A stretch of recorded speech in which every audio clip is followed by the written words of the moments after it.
Chapter 1. Food for Thought. "I'm just saying," my friend Bess Marvin said as we pushed open the door of the River Heights Community Center.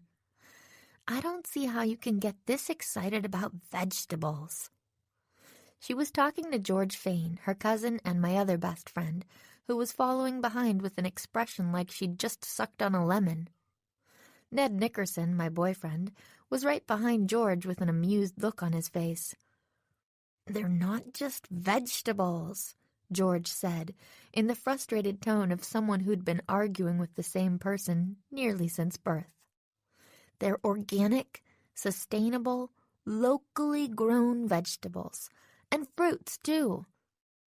"I just think it's all a little silly," Bess said as we entered the community center gymnasium, which was set up like a banquet hall, filled with round tables covered with red tablecloths and enticing combinations of fresh harvest products. A banner welcomed us. "First Annual Black Creek Farm CSA Banquet and Harvest Celebration." George glared at her cousin. "How is organic farming silly?" she demanded.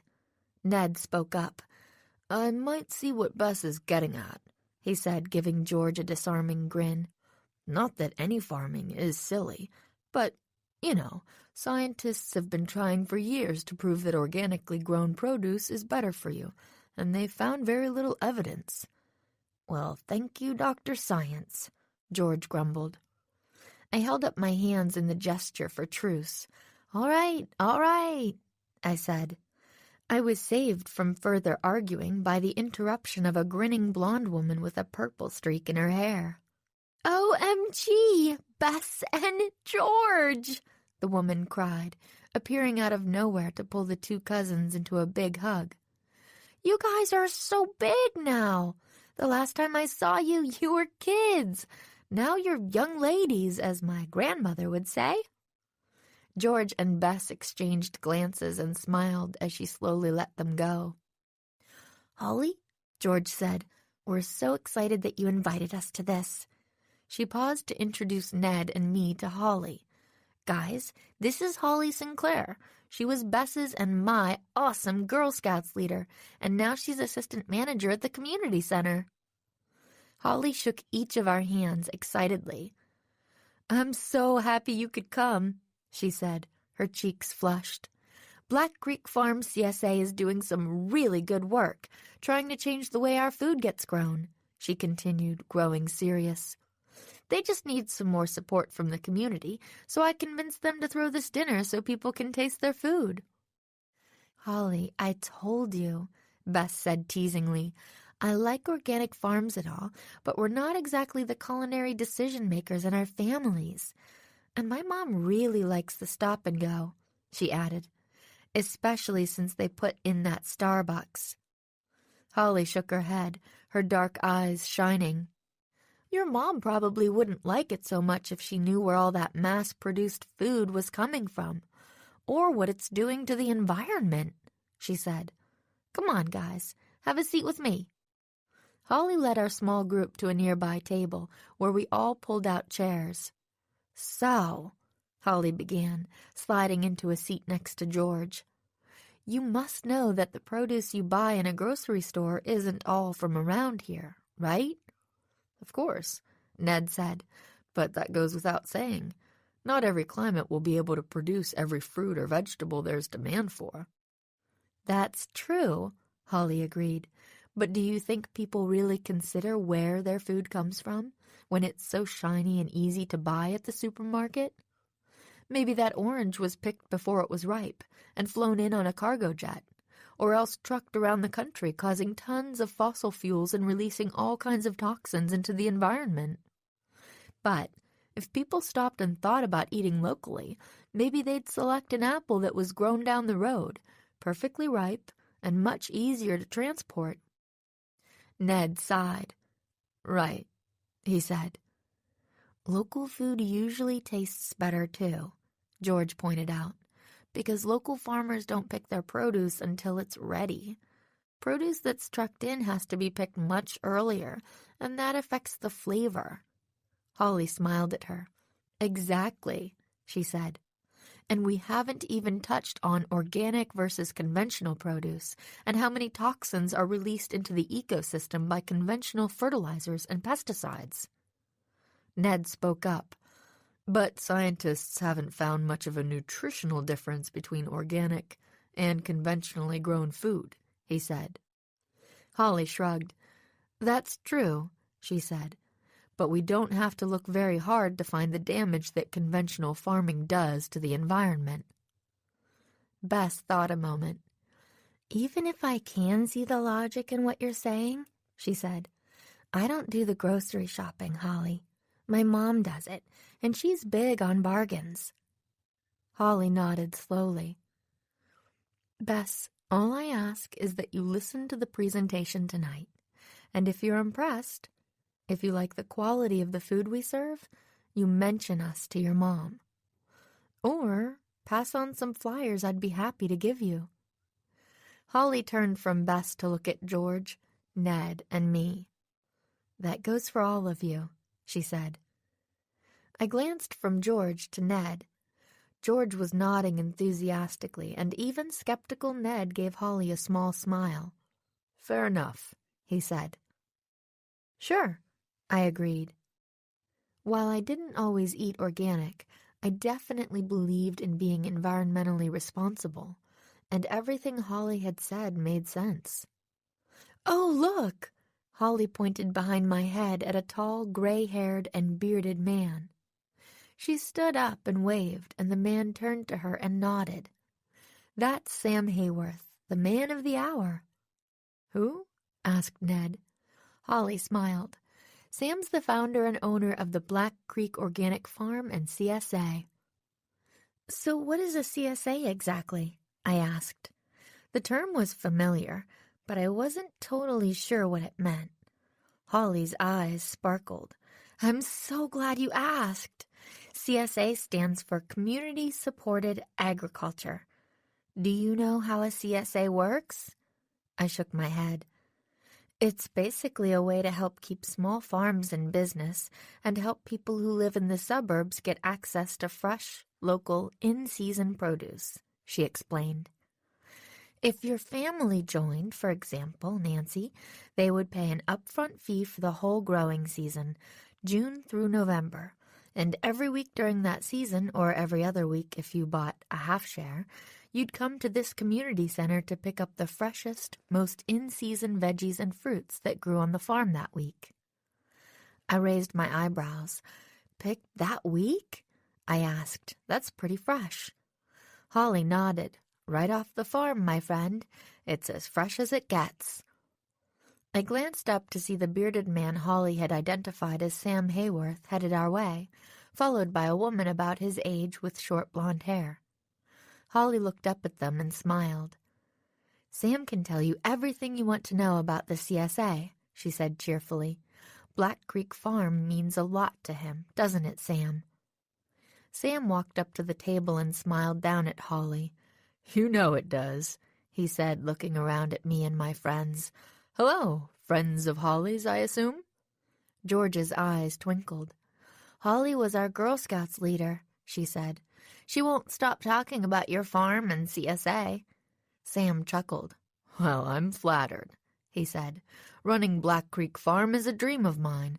I gave up a partnership at my law firm to build it. Ned raised an eyebrow. So you were a lawyer, and now you're a farmer? He asked. Right, Sam replied. And I was a stressed-out, unhappy man, frankly. But now I'm... He stopped and turned to look at the blonde woman who'd come to a stop beside him. Very content, he finished. Ladies and gentlemen, allow me to introduce my wife, Abby.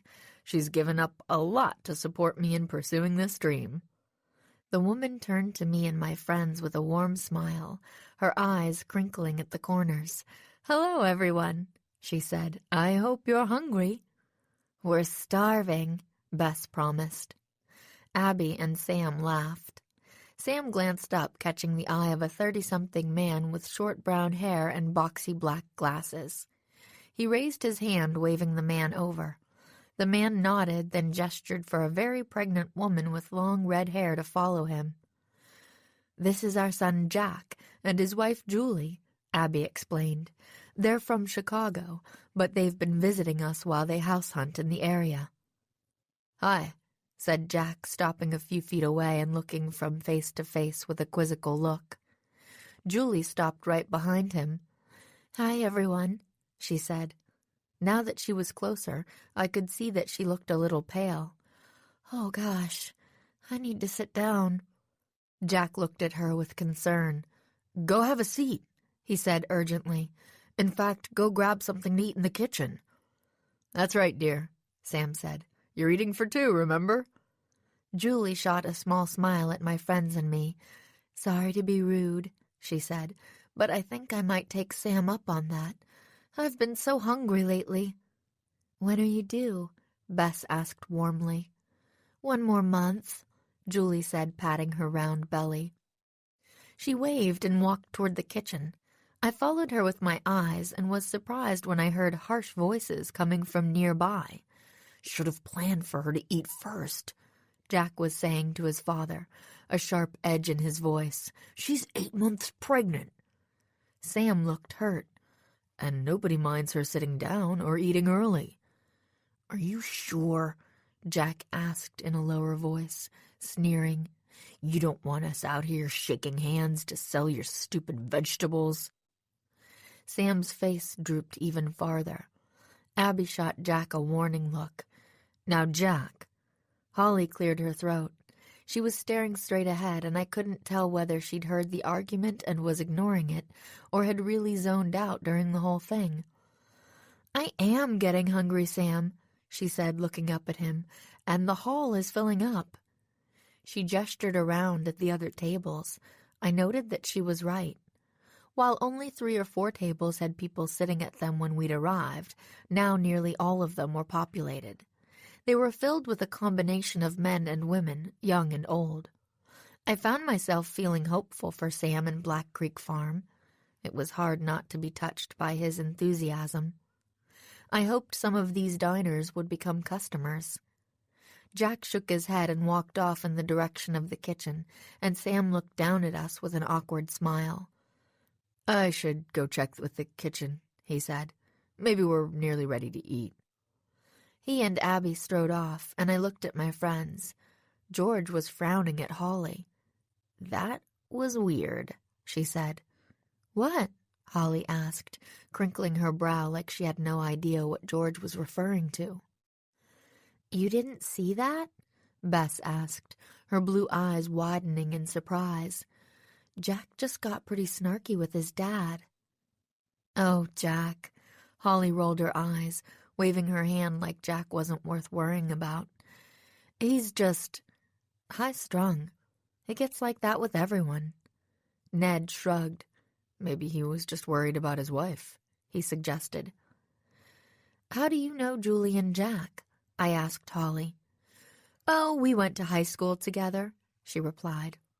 "The 2 of them ended up going to the same college and then settling in Chicago after they got married. It's great having them back here in River Heights." I smiled. Must be nice to reconnect with old high school friends.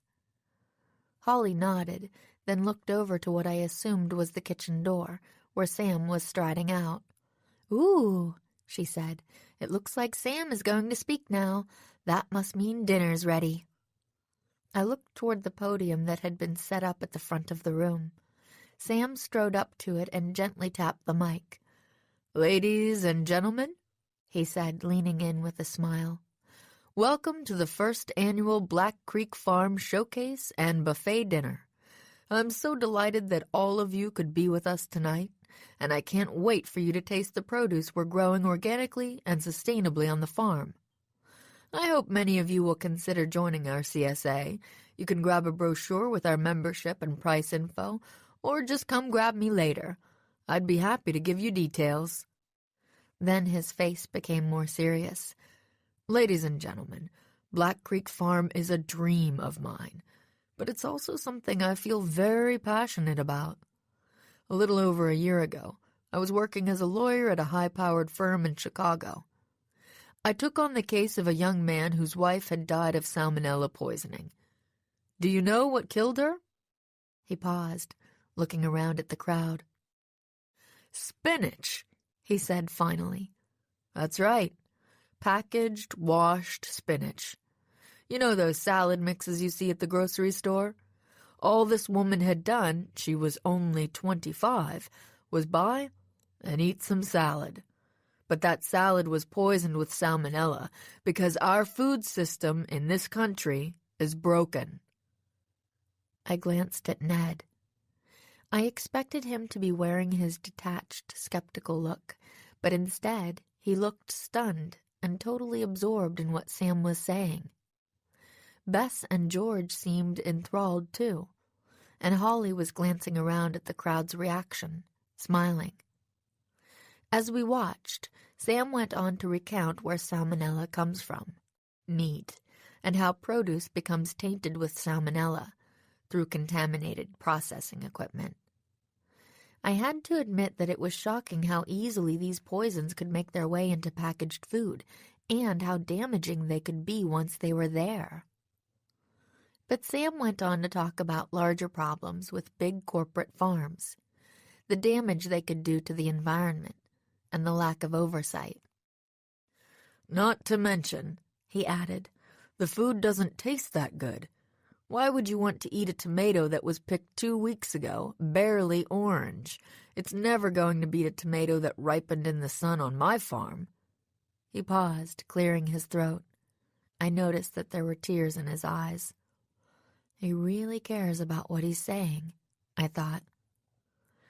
"These are issues that affect me deeply," Sam finished.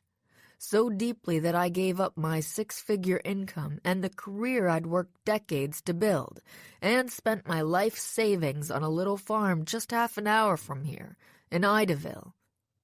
He looked up, his gaze moving from table to table. "I can promise you this," he said. "The food from my farm has been lovingly grown and is delicious and safe for your family to eat." He smiled. "I hope you all will join me on my quest to make food safer, environmentally responsible, and delicious." Sam stepped back from the podium, and the audience erupted into applause. I clapped loudly, glancing at Ned, and saw that he was applauding heartily too. In fact, everyone at our table seemed moved by the speech, even Bess. When the applause died down, Sam moved back from the podium and Abby scooted in, leaning toward the mic to announce, "You'll all be happy to know that the food is ready. We're going to start lining people up to move through the buffet line along the right wall, near the kitchen. Tables 1 through 4, would you like to head over?" I looked at the number posted in the center of our table. 4. "That's us," Bess said, jumping up excitedly. "And not a moment too soon. I could eat a horse." Holly laughed. I don't think that's on the menu here, Bess. It's all vegetarian." Bess shrugged. "Then I guess a really big eggplant will have to do." My friends and I moved toward the line that was forming near the buffet table as Holly ran into the kitchen to help a slim Asian girl around my age bring out dishes of food. I felt my stomach growling as I spotted something that looked like pasta pomodoro, some kind of vegetable curry, and... "Oh my gosh," George whispered in a hiss, and I pulled my eyes from the buffet to follow her concerned glance. "Oh." I felt my stomach clench again, this time with concern as I spotted Julie, Jack's pregnant wife, stumbling from the kitchen. Her face was slick with perspiration, and she grabbed the door frame to steady herself. Holly was just coming out of the kitchen with a big basket of bread, and she looked, stunned, at Julie. "Are you okay?" she cried, putting the basket on the floor and leaning closer. "I don't think so," Julie whispered, her words slurring. "I feel—" But before she could finish her sentence, she lost her grip on the door frame and went down, tumbling to the ground and splaying on the floor. "Oh no!" Holly cried, kneeling and turning Julie over. "Jack, where are you?" I heard running and turned to see Jack sprinting over from a table near the edge of the room. "What's happened to her?" he yelled. "Call an ambulance!" Holly dug into her pocket for her phone, and in the confusion the young girl who'd been helping her set up the food ran out of the kitchen and surveyed the scene, her face paling in horror. She turned toward the buffet, where people were eagerly grabbing plates and piling them with vegetables. "Don't eat the food!" she cried, running over and grabbing the spoons out of people's hands. "It's not safe!"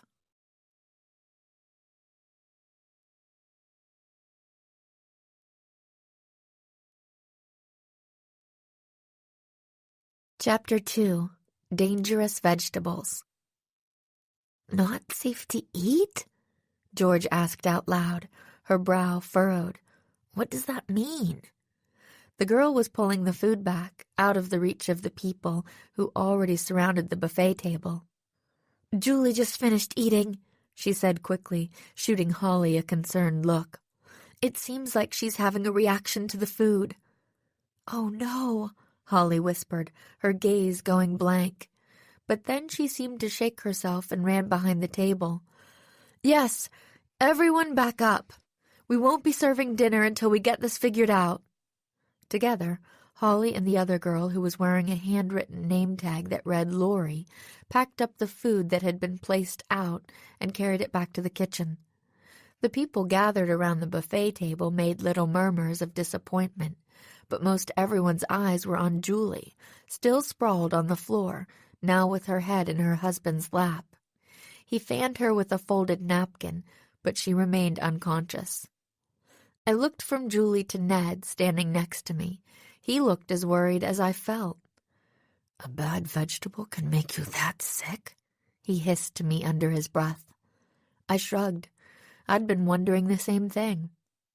It was only minutes before the paramedics arrived, running into the community center with a stretcher and heading right to Julie's side, though it seemed like hours. They used smelling salts to revive Julie, who blinked at them, confused. "How are you doing?" the female paramedic, whose name tag read Erica, asked her. Julie frowned. "Not so good," she murmured. "I feel like Erica seemed to read her thoughts as she raised Julie's head and turned it to the side. I heard the sounds of vomiting and glanced uncomfortably at Bess and George, who looked horrified. There, said Erica, looking back at her colleague and making a gesture that looked like a shot. "Get it out, and then we'll give you something to stop the vomiting." The male paramedic, his name tag read James, produced a small vial and injection needle. He swiftly injected the needle into the vial, sucking up the clear liquid, then pulled it out and stuck the needle into Julie's arm. "This will make you feel much better," he said, "so we can get you to the emergency room." Jack looked like he wanted to jump out of his skin. "Will she be all right?" he demanded as the paramedics worked together to load Julie onto the stretcher. "Will the baby?" "This looks like a pretty intense case of food poisoning," Erica said seriously.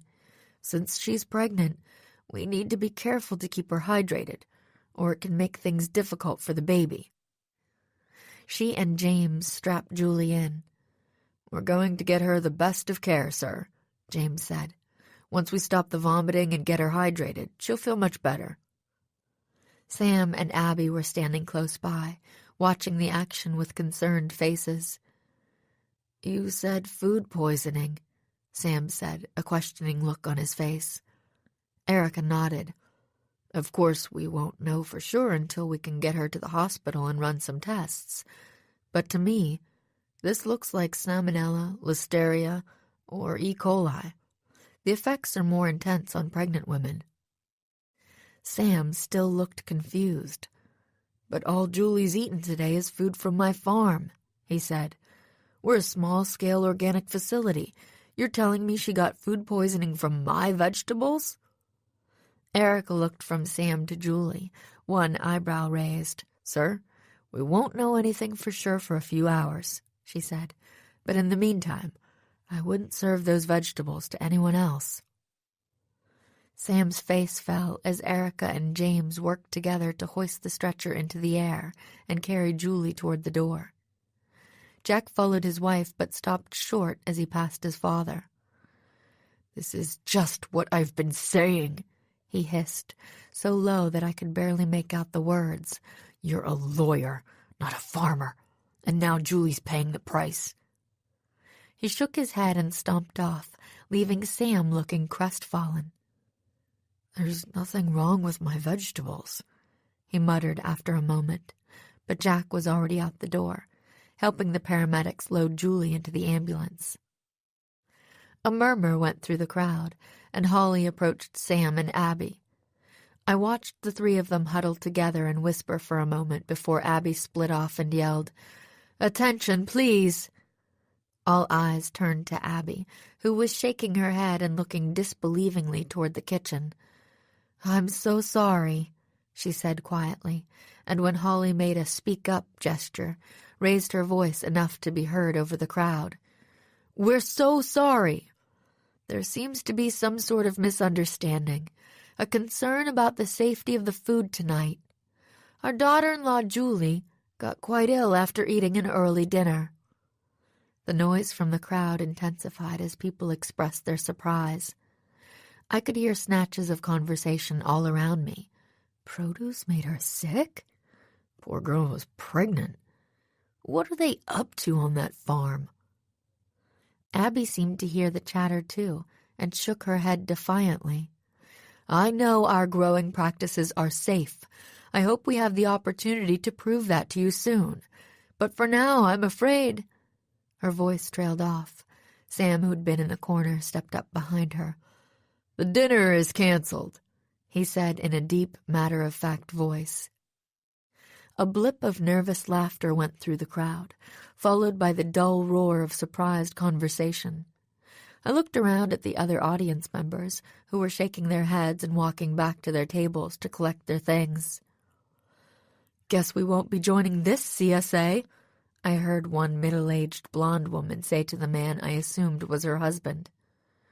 Nervously, I looked back at Sam. From his disappointed face, I knew he had heard the woman too. It wasn't long before the community center had nearly emptied out.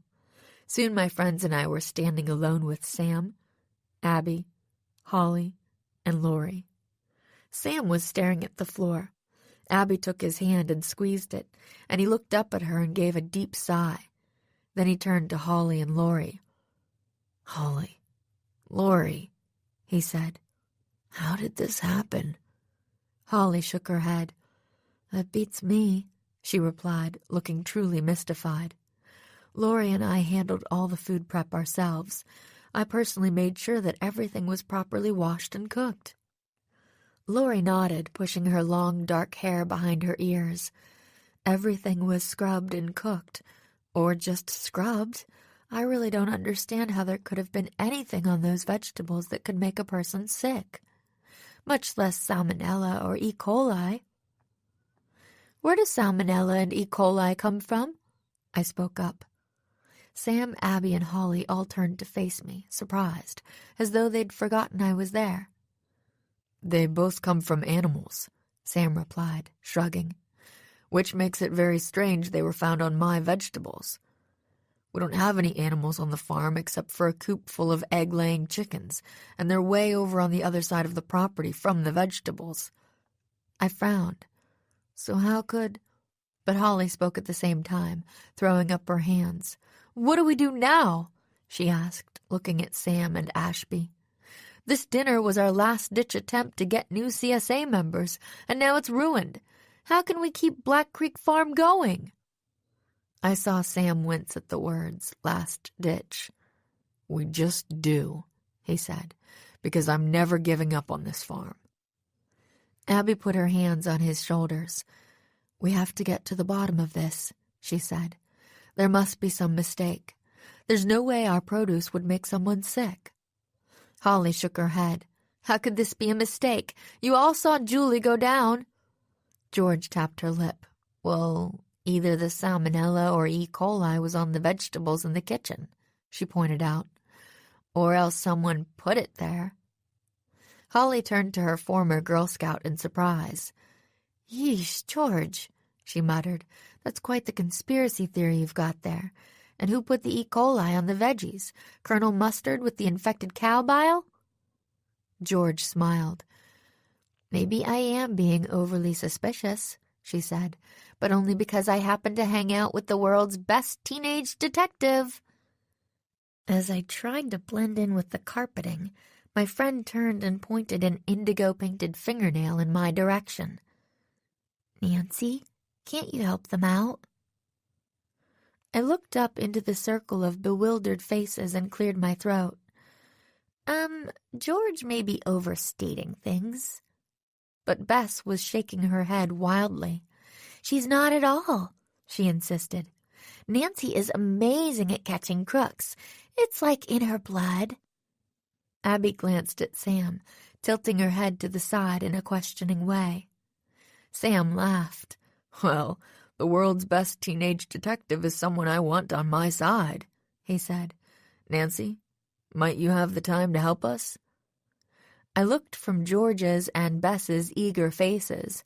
"I'll get you two for this later," I thought, to the skeptical face of Holly, to the open, hopeful faces of Sam and Abby.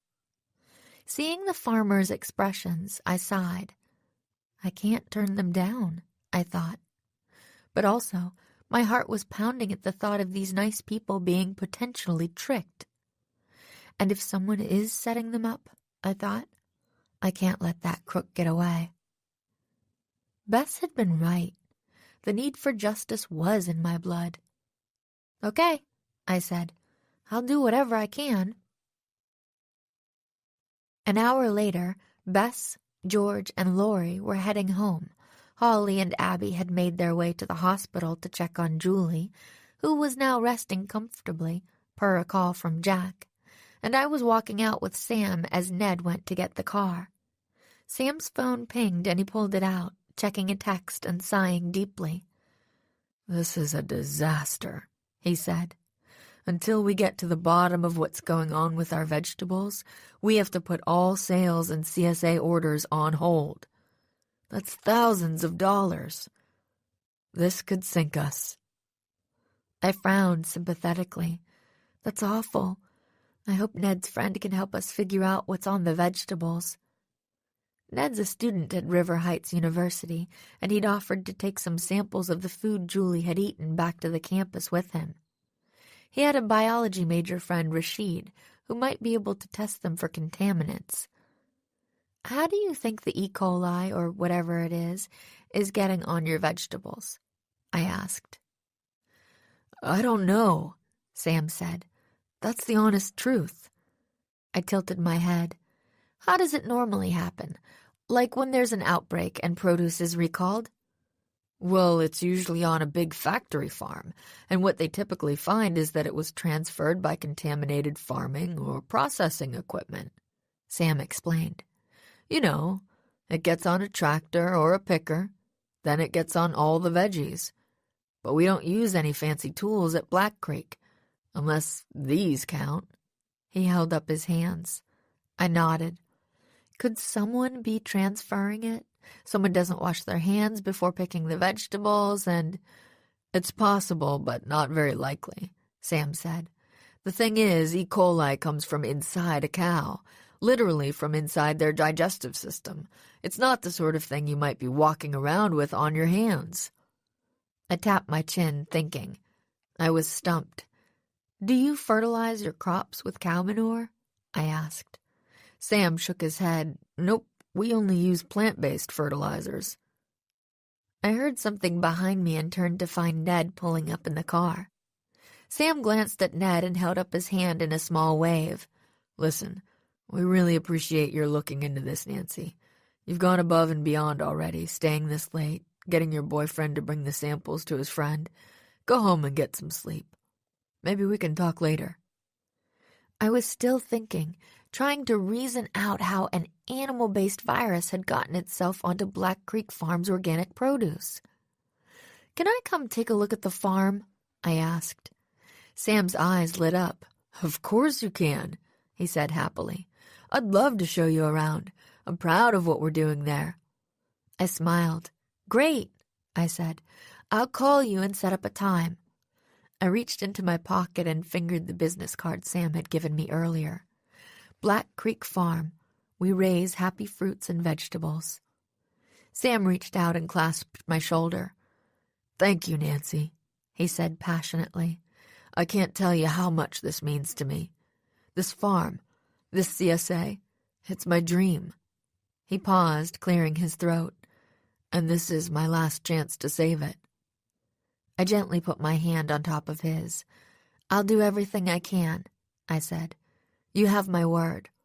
If someone is sabotaging Black Creek Farm, we'll get to the bottom of it." Chapter 3. Occam's Razor. Ned raised his hands to his face, pretending to blush as he opened the door to his dorm room to find me. "Oh gosh," he said, "a visit from my always busy girlfriend. Did you come to help me study for midterms? Maybe you brought me some chocolate chip cookies to fuel my late nights?"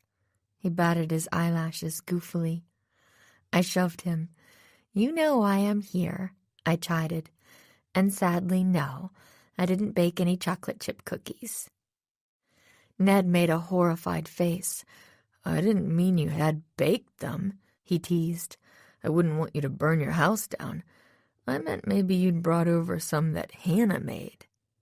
I groaned. "Just for that, I'm not giving you these oatmeal raisin cookies from Hannah. I'm going to eat them all myself." I held up the plastic bag containing 5 cookies, which my dad's and my longtime housekeeper and cook had insisted I bring over to Ned. Hannah was famous, in River Heights at least, for her oatmeal raisin cookies. She'd once tried to teach me how to make them, and yes, I admit, there had been fire involved. Ned grabbed the cookies out of my hand and ran over to his desk, tearing the bag open and devouring one. Mmm, he moaned through a mouthful of crumbs. "Why only 5? I smiled. "Because Hannah said she knew you'd be sitting around studying all day," I replied. "She didn't want you to get a potbelly." Her words, not mine. Ned turned to look at me over his shoulder, surprise in his eyes.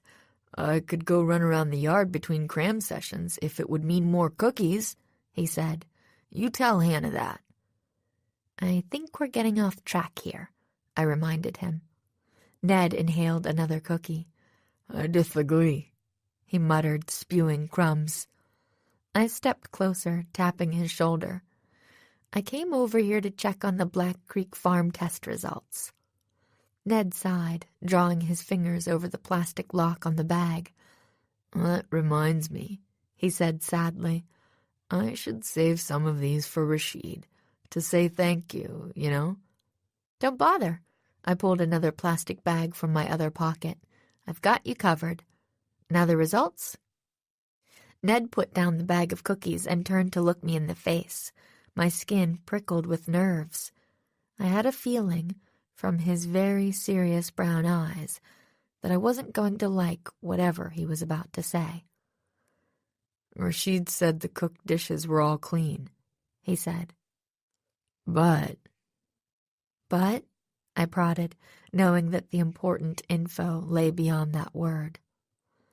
"But the cold dishes, the salads, were crawling with E. coli," Ned finished. As I nodded slowly, taking this in, Ned reached for the bag and scarfed another cookie. "Clearly this hasn't affected your appetite," I observed with amusement. Ned shook his head. "I'm sorry. I'm just starving. I was so busy cramming I sort of forgot to go to the dining hall for breakfast. And then for lunch." He popped another cookie in his mouth.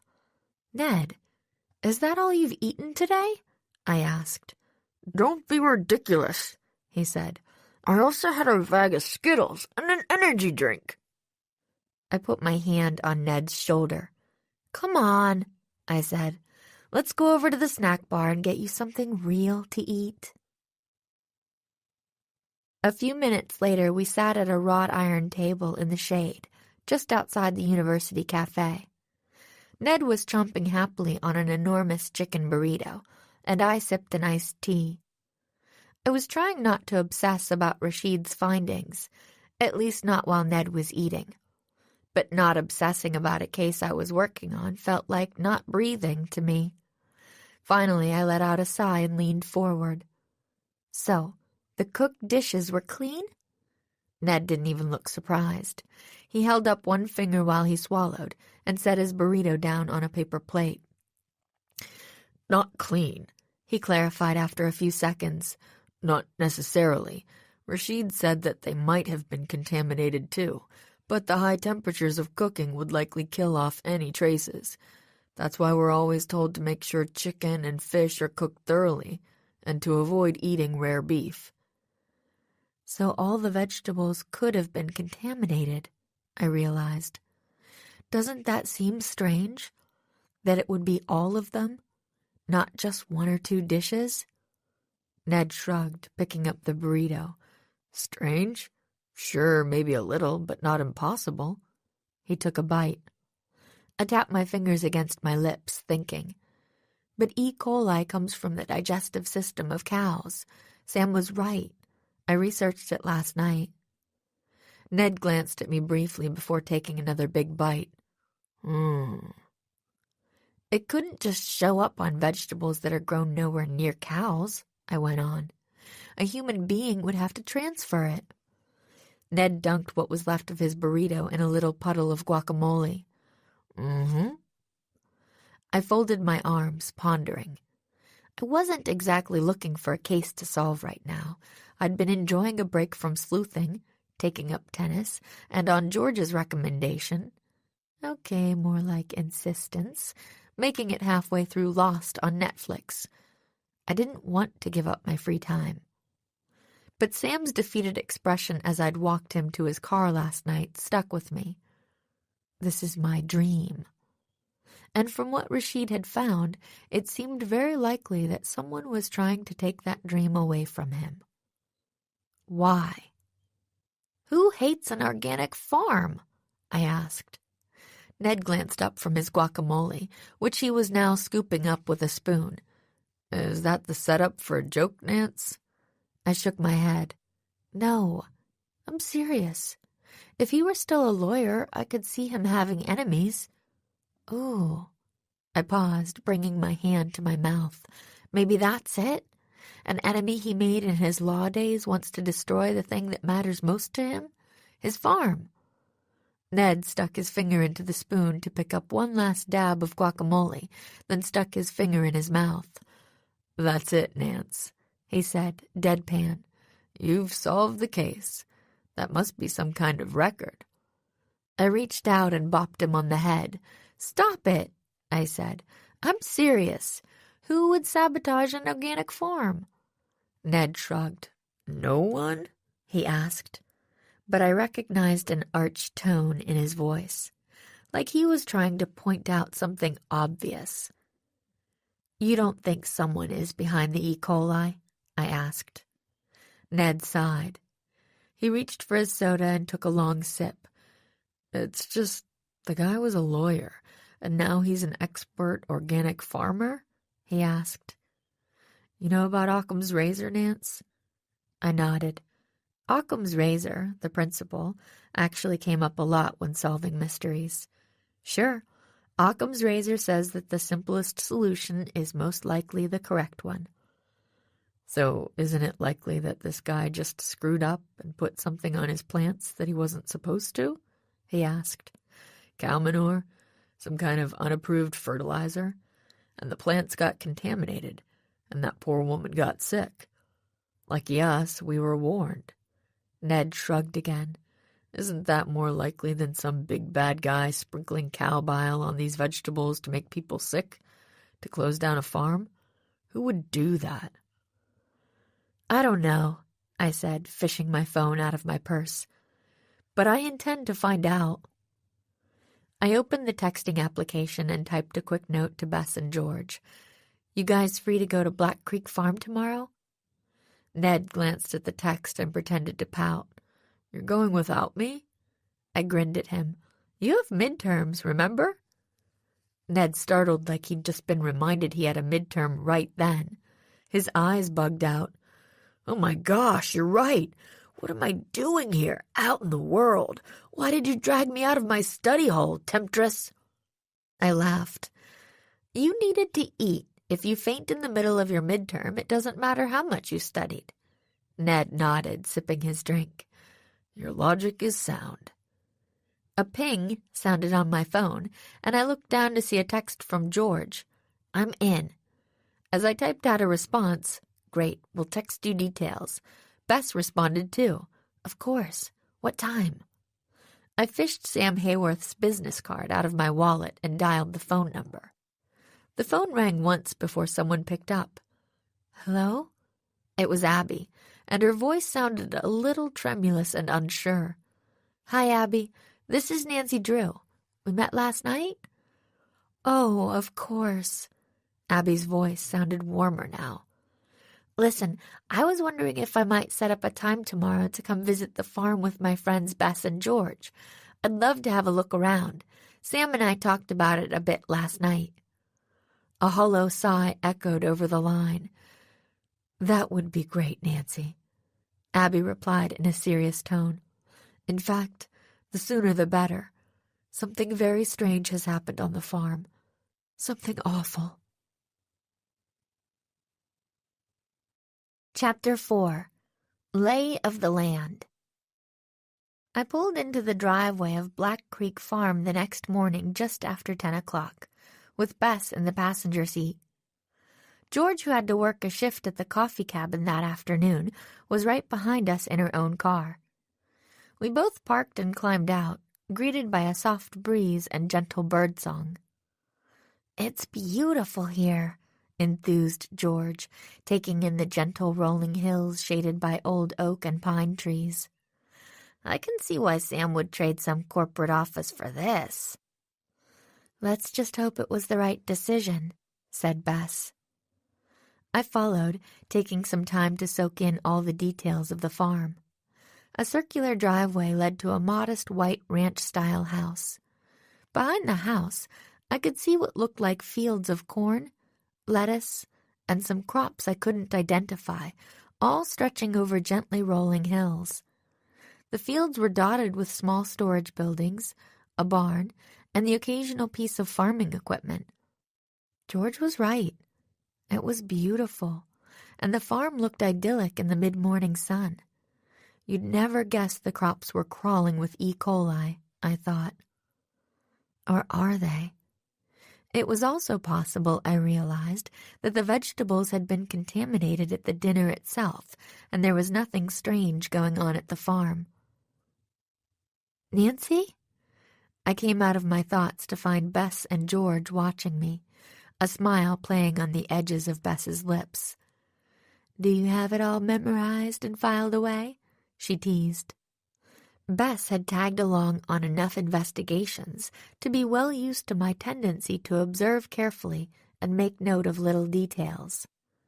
"Can we knock on the door now?" "Knock away," I agreed. We climbed onto the small porch attached to the house, and I raised my fist to knock. Just as my knuckle rapped against the wood, sounds emerged from inside. "She's not going to eat that." "Jack." I recognized the voice immediately. I looked awkwardly at my friends, who were both wearing the same uh-oh expression that I imagined on my own face. "Overreacting. Perfectly safe." That sounded like Sam. "Oh, great," Bess murmured, folding her arms. "We've arrived right in the middle of a huge family argument. That's not awkward." I lifted a finger to hush her as Jack's voice, louder than Sam's, traveled toward us again. "Don't you even care about my unborn child? Why risk it?" I heard the screech of a chair being pushed back quickly, followed by stomping, and a female voice making soothing sounds. Possibly Julie? I couldn't be sure. I'd barely heard Jack's wife speak at the dinner. George looked at me quizzically. "Are we waiting for this to be over?" she whispered. "Should we come back another time?" I shook my head, realizing that made no sense. "No, let's just knock again," I said, frowning. I don't think they heard us before, and I have a feeling this could go on a while. George nodded and lifted her hand to rap sharply on the door. 4 precise knocks. When we didn't immediately hear footsteps coming toward us, she knocked again, a little louder. There was silence for a moment, and then the scrambling sound of someone rushing to the door. Somebody pulled back the curtain that blocked most of the window in the door, let it fall back, and quickly swung the door open. "Nancy!" It was Abby, pink-cheeked and dressed in a neat button-down and jeans. "I'm so glad you made it. Thank you for stopping by, girls. Please, come on in." We cautiously followed Abby into the foyer. It was a small, neat, wood-paneled room, holding a table decorated with family photos and ceramic animals. Abby saw me looking at the animals and smiled. "Those are our farm animals," she said kindly. I think Sam was a little disappointed that we decided to raise only chickens on the farm, so we got some miniature cows, pigs, and sheep for him to tend. "Hello, Nancy." At the mention of his name, Sam's booming voice sprang from the doorway that led to the kitchen. "And your friends Jess and—" "Bess," Bess said with a smile, holding out her hand. Sam nodded and shook it. "And George," George added. "Your farm is beautiful," she said as she and Sam shook hands. "Thank you very much," he replied. "Yes, it's our own little piece of paradise. Speaking of which, can I offer you some of my famous sweet potato?" There was a loud groan from the kitchen. "Jack." "Dad, just throw them away!" Jack suddenly appeared behind his father, his dark eyes shining. He glanced at us but didn't acknowledge us. "I didn't just mean they're unsafe for Julie to eat. I meant they're unsafe for everyone." Sam sighed, his face reddening. He looked uncomfortable. He wants to throttle Jack, I realized, but not in front of the 3 of us. "That's a shame," I said quickly, wanting to speak up before Sam or Abby changed the subject. "Sweet potatoes are my favorite vegetable. What's wrong with the— What kind of dish is it, Sam?" Sam spoke without taking his eyes off his son. "Pancakes," he replied. "My own recipe. The sweet potatoes are from the farm, of course." "Which makes them unsafe," Jack added, a crimson color spreading over his ears and cheeks. I could make out a vein throbbing in his neck. "Come on, Dad. It isn't rocket science." "What makes them unsafe?" Sam shot back. I recognized the same hardness in his dark eyes that I'd seen in Jack's the night of the buffet. "They're both stubborn," I realized. "The fact that they're crawling with some kind of contaminant?" Jack replied. "The fact that they made my wife so sick she had to be brought to the ER? Dad, really?" "I washed them thoroughly," Sam insisted, "and I cooked them well." "It's still a risk!" Jack's voice rose to a yelp. Abby cleared her throat. All eyes turned to her. "Why don't we set this subject aside for the moment and invite our guests into the kitchen to sit down?" she asked. "Pancakes or no, we have plenty of coffee and fresh blueberry muffins, made with blueberries I bought, I should add." There was silence for a moment, and Bess smiled eagerly. "That sounds great," she said. "Blueberries are my favorite vegetable." Sam chuckled, and Abby and Jack soon joined in. I felt relieved. Bess always seemed to know the right thing to say to lighten the mood. But Jack glared at Sam as we departed for the kitchen and shook his head. "I'm going out," he muttered. He walked out the front door, and a few seconds later I could hear a car starting up, and then driving down the driveway. We settled in the kitchen where Julie, looking much healthier than the last time I had seen her, sat sipping from a mug at the table. There was a plate near the stove piled high with orange pancakes, and a plate sat near the sink, swiped clean, dripping with syrup. I noted a small pile of pancakes in the sink. The pancakes Sam tried to serve Julie, I figured. Julie gestured to a blueberry muffin sitting on a saucer in front of her. "If it's all the same to you guys, I'll just eat this," she said with a wry smile. "Hello, girls." "How are you feeling?" Bess asked, moving forward and taking a seat at the table next to Julie. "Much better," Julie replied. "The hospital did a great job of stopping the nausea and keeping me hydrated, but I was still feeling tired until this morning. Now I just feel, well, as tired as an 8 months pregnant woman should feel." I laughed quietly, along with my friends. George and I took seats at the table, and Abby served us coffee, tea, and warm muffins with butter. The conversation turned to gentler topics, like the weather and what we were studying in school. After a few minutes, Abby turned to Sam. "Why don't you take the girls outside?" she asked. "Show them around. Show them what happened." I glanced at Sam. "Yes, what is it that happened yesterday?" I asked. Abby hadn't given me many details on the phone and had told me it was nothing to worry about, but of course I was worried. Under the circumstances, anything unusual that happened at Black Creek Farm seemed like something to worry about. Sam shook his head. "It's no big deal," he said. "Just unusual. Yes, girls, if you're finished, perhaps we can head out." I glanced at my friends. They made murmurs of agreement and pushed back from the table. Sam rose and led us to a screen door off the back of the kitchen. We followed him out and onto another low porch, down a ramp, and out toward the fields of crops. Sam looked up at the sun and let out a satisfied sigh. "What a day, what a day," he murmured. "You don't get weather like this on the 26th floor of an office high-rise. I'll tell you that." "Why don't you tell us about how you built the farm?" George suggested. "Last night, Holly told me that this was all an unused field before you bought it and started building Black Creek Farm. How did you plan it? How did you figure out what to do?" Sam smiled, surveying the farm with a look of contentment. "Oh," he said. "Well." He went on to tell us a complicated story about agricultural research, irrigation theory, nutritional optimization, and a bunch of other terms I didn't fully understand. But as Sam spoke and lovingly pointed out his fields of greens, corn, peas, eggplants, summer squash, zucchini, and tomatoes, one thing was clear. Sam really loved farming, and despite what Jack had said the night of the buffet, had put a lot of thought into how his farm would work best. When George asked a throwaway question about why he'd planted greens in a certain field and not closer to the house, Sam went into a long explanation about hours of direct sunlight, evaporation levels, and soil composition. He really knows what he's doing, I realized. I remembered my conversation with Ned the day before. Isn't it likely that this guy just screwed up and put something on his plants that he wasn't supposed to?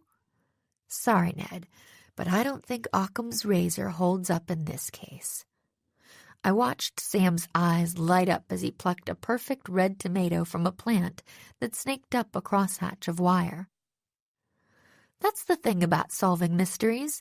It's not always the simplest solution that turns out to be true.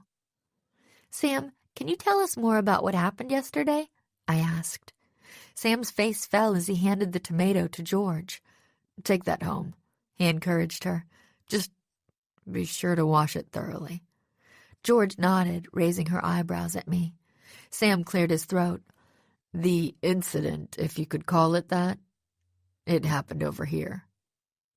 We followed obediently as Sam led us through the tomatoes, up a small hill, past the barn and chicken coop, filled with the trilling, clucking sounds of birds, and toward a large glass greenhouse. Oh, you have a greenhouse, George observed happily. Does that mean you can grow crops all year long? Sam waved his hand to indicate more or less. Almost.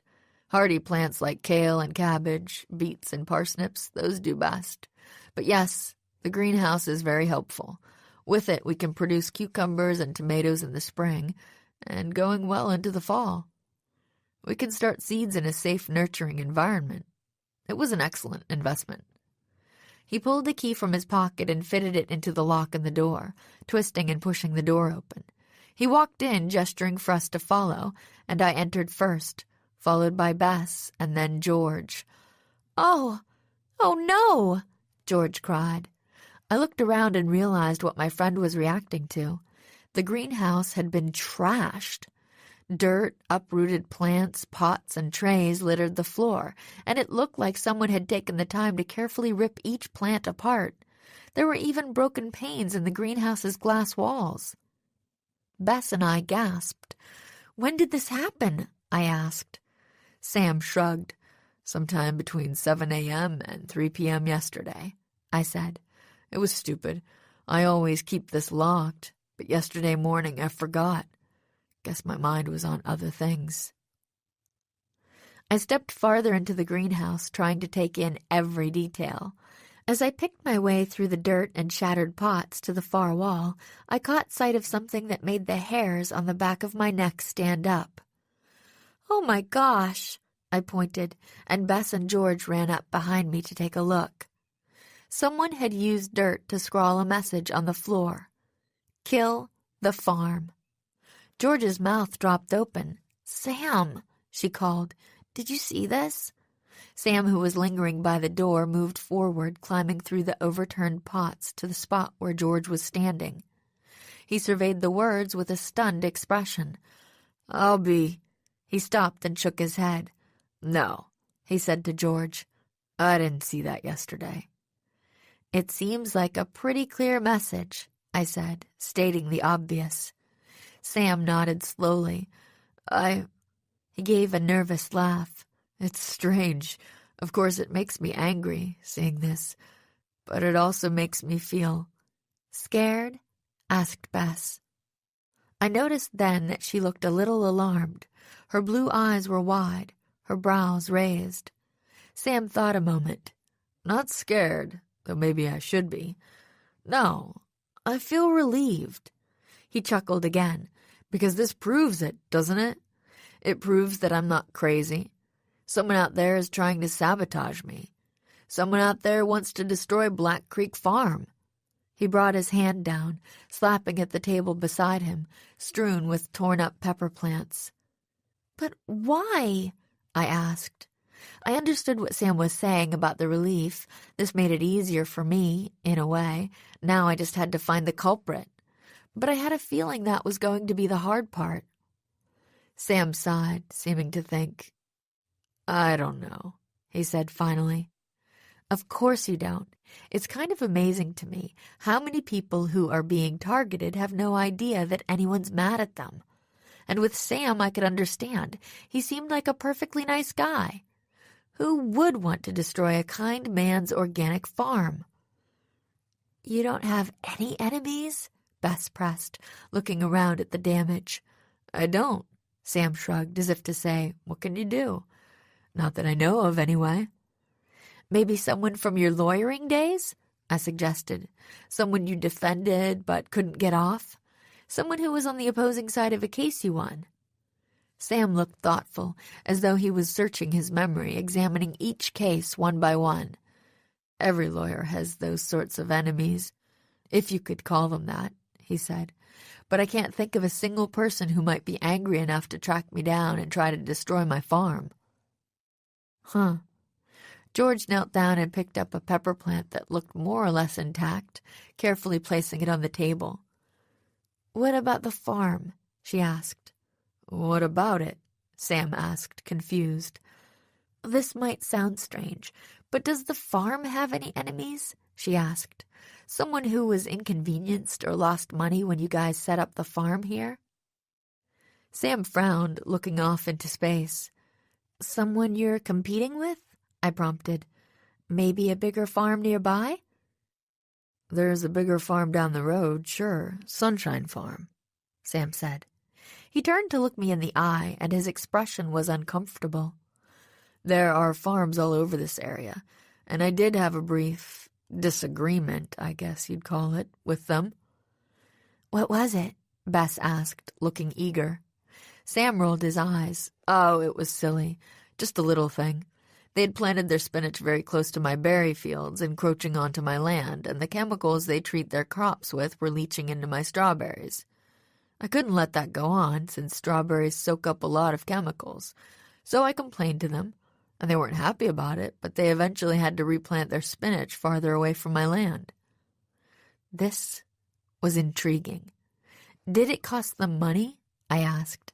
Most of the cases I work on have money at the root of them. Sam shook his head. Some, sure. A little. But I really don't think Sunshine Farm is holding a grudge, he said. Just at that moment, the door to the greenhouse was pushed open. An older man with leathery tan skin and a grizzled gray beard stood there, wearing a baseball cap and a black hoodie. He looked startled. I'm sorry, he said. I didn't know anyone was in here. But Sam was already waving his hand like he was waving away the man's concerns. Don't worry about it, Rob, he said. He gestured to Bess, George, and me. These are just friends of mine. They're looking into the vandalism here and what's been happening with the vegetables. Bob nodded, a little nervously, I thought. Oh, he said. Okay. Then after a few seconds, it's a terrible thing what's happening with the vegetables. People are getting sick. Yes, Sam replied shortly. He turned back to us. Bob helps us pick up the produce when we have a busy week. He lives in town, rides his motorcycle out here.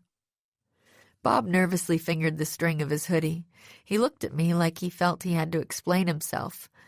Sam has been very good to me, he said. I hope you catch whoever's doing the bad stuff. Huh. I nodded. Yeah, I hope I do. I smiled and he backed away. I'll come back later, he called to Sam.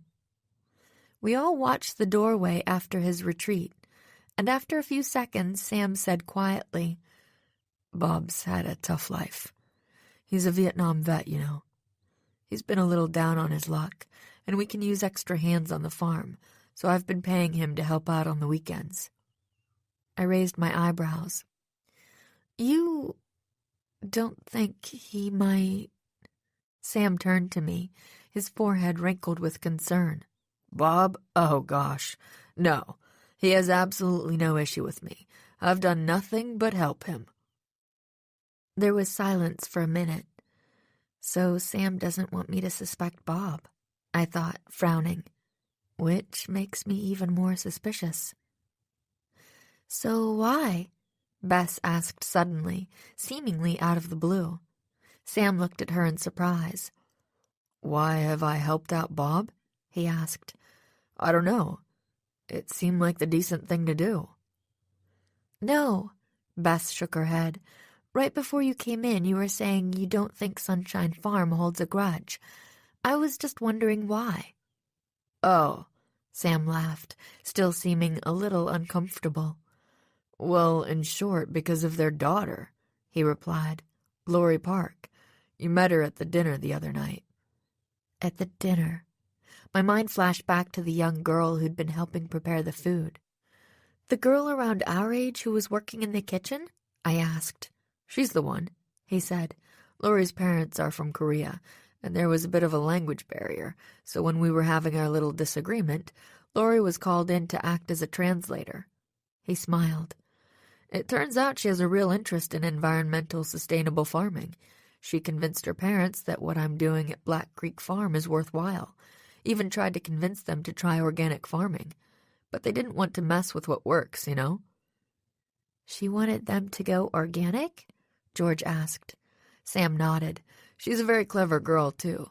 Came up with all these monetary reasons, did up this PowerPoint presentation, but they still said no. That's a shame, I said. Sam shrugged. Well, I can understand it. Anyway, it all worked out. She comes over a few times a week to help us out and learn more about organic farming. She's headed to the University of California next year to study agriculture. Wow, Bess said, sounding impressed. But I was only half listening. While Sam had been talking, I'd noticed something peeking out from underneath a pile of shattered clay pots and soil. It was bright blue, shiny. I scurried over and lifted the object between two careful fingers. It was a pair of sunglasses with bright blue frames. I held them up so Sam could see them. Do you recognize these? I asked, because it's fair to say whoever owns these was in the greenhouse recently. Oh. Sam looked at the glasses and his face fell. He seemed to deflate like a beach ball with the stopper pulled out. Those are Lori's sunglasses. Chapter 5. Revelations. I hate to go, guys. George bit her lip as she, Bess, and I all stood in the Heyworth's driveway again. George was leaving, heading back to River Heights so she could make her shift as barista and waitress at the coffee cabin. Maybe I should go with you. Bess, who'd been twisting a lock of blonde hair around her index finger, suddenly spoke up. I kind of wanted to get a manicure today. Are you kidding me? I turned to my friend, surprised and annoyed. I'm about to go question Lori Park about why her sunglasses were in Sam's recently vandalized greenhouse. You don't want to see what happens? Bess sighed. She shook her head.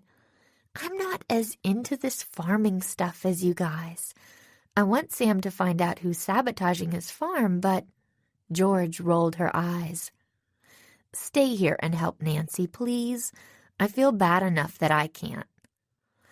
All right. Bess sighed again, but her frustrated tone told me that she was feeling a little guilty, too. Let's go, then. She started heading toward the road. Sunshine Farm, Sam had told us, was just half a mile away. An easy walk. Wait, George said, lifting a basket of vegetables from her passenger seat. Remind me what you want me to ask Ned to tell Rashid. We're testing these for E. coli? That's right, I said. Since she was heading back to River Heights, George had offered to bring some more vegetables to Rashid for testing. These are straight from the farm, just picked. Ask him if Rashid can test them for E. coli and tell us what he finds out. If these veggies are contaminated already, then we'll know whoever's sabotaging the crops is doing it here, at the farm. George nodded. Got it, she said, replacing the basket on her passenger seat and closing the door. She walked around to the driver's side. I'll ask Ned to call or text as soon as he knows, okay? Okay, I agreed. And you call me, George added, pointing at me, as soon as you figure out who's harassing Sam. Deal? Deal, I agreed, giving George a thumbs up. She climbed into her car and started up the engine as I followed Bess down the driveway to the road. As we walked, George passed us in her little coupe, tooting the horn. We both waved. It was a pleasant enough walk down the road, surrounded by fields of corn. On the left side, a big hand-painted sign welcomed us to Sunshine Farm, where we harness the sun for you. The words were surrounded by glossy-looking paintings of tomatoes, eggplants, zucchini, and peaches. A driveway led to a bustling farm stand, brimming with flowers and produce. It took a while for me to get the attention of a cashier, but when I asked, she suggested that we look for Lori in the cherry orchard. Take a right on the road by the swing set, she said brusquely. It's about a quarter mile down. There'll be lots of people picking there today. We followed her instructions. Sunshine Farm made Black Creek Farm look downright sleepy by comparison. Farm hands worked in an outbuilding sorting tomatoes, and as we walked along the path to the orchard, a tractor passed us, hauling a trailer filled with buckets of cherries. Bess let out a little moan. Seeing all those delicious fruits and veggies at the farm stand reminded me how hungry I am, she said. We'll have to grab a snack on our way out, I suggested. Maybe, Bess said, turning her attention to the cherry orchard that we were approaching. Rows of trees stretched back toward the horizon, many with ladders leaning against them, and farm workers standing on rungs near the tops, picking cherries and placing them in buckets that hung from the branches. The cherries were bright scarlet, shiny in the midday sun. They contrasted nicely against the emerald green leaves of the tree. I wasn't even that hungry, but the sight of them made my mouth water. Or maybe, said Bess. "I'll just grab a sample." She ran up to the closest tree and leaned up as far as she could, plucking a trio of cherries from a low branch. "Mmm," Bess murmured, popping one into her mouth. But almost immediately, her mouth puckered. "Ugh!" she cried, spitting the chewed-up cherry into her hand. "Yep," a female voice suddenly spoke up from behind me. I turned to find the same young girl we'd seen working in the kitchen at the Black Creek buffet. She looked amused. "Those are sour cherries." Bess spat out the juice onto the grass. "Why would anyone grow sour cherries?" she asked. The girl laughed. "They're not so sour when you bake them into a pie or cook them into jam with lots of sugar," she said. "They're just not so tasty right off the tree. Anyway, can I help you? I'm Lori." I smiled.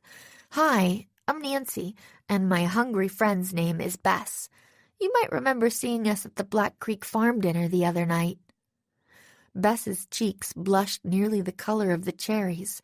"Hi," she said. "I don't usually steal cherries." Lori nodded. "I believe you," she said very seriously. Then we all laughed. "I'm here because I wanted to ask you about what's been going on at Black Creek Farm," I said. Lori's expression turned solemn. "You mean what happened at the buffet the other night, with Julie getting sick?" she asked. "That was terrible." I exchanged a glance with Bess. She's acting like she doesn't know about the vandalism. But was it an act? I held up the pair of blue sunglasses I'd found in the greenhouse. Do you recognize these?" Lori's eyes flashed with recognition. "Sure, those are mine. I must have left them at the farm yesterday morning." I handed them to her. "Where were you working yesterday?" Lori took the sunglasses and put them on top of her head. "Kind of all over. I was picking sweet potatoes, and then I was in the greenhouse for a while." "Did you notice anything unusual at the greenhouse?" I asked. The vandalism we'd seen that day was certainly unusual. But also, if she was behind it, I expected to see a flash of discomfort cross Lori's face, the realization that her crime had been discovered. She just looked at me blankly, though. "Oh, the door was unlocked," she said after a few seconds. "That's a little weird because Sam usually locks it." "Did you lock it when you finished?" I asked. Lori shook her head.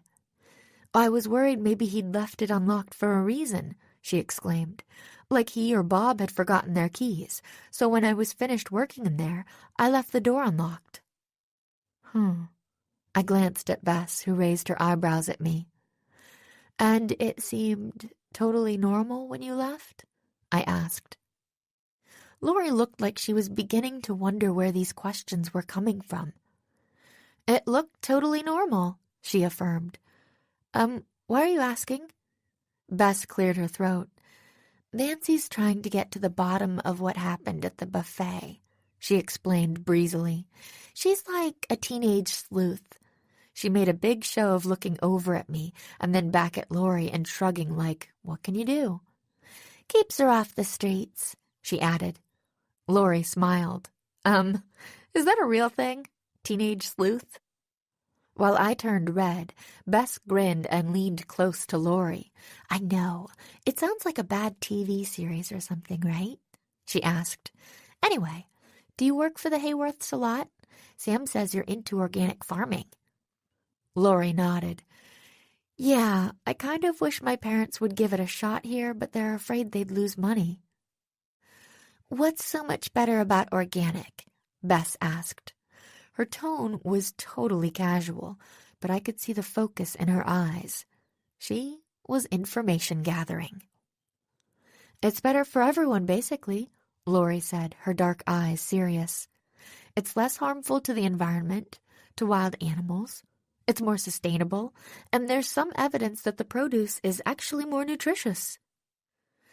"I thought those studies were inconclusive," I piped up, channeling Ned.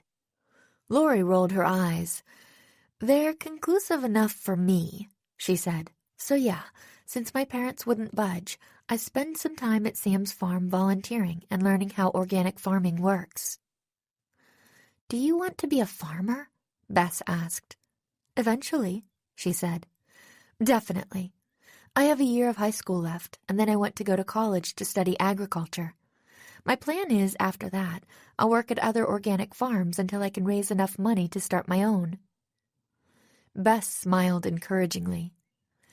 You don't think your parents would let you run part of theirs? Lori shrugged, then looked away. Maybe, she admitted.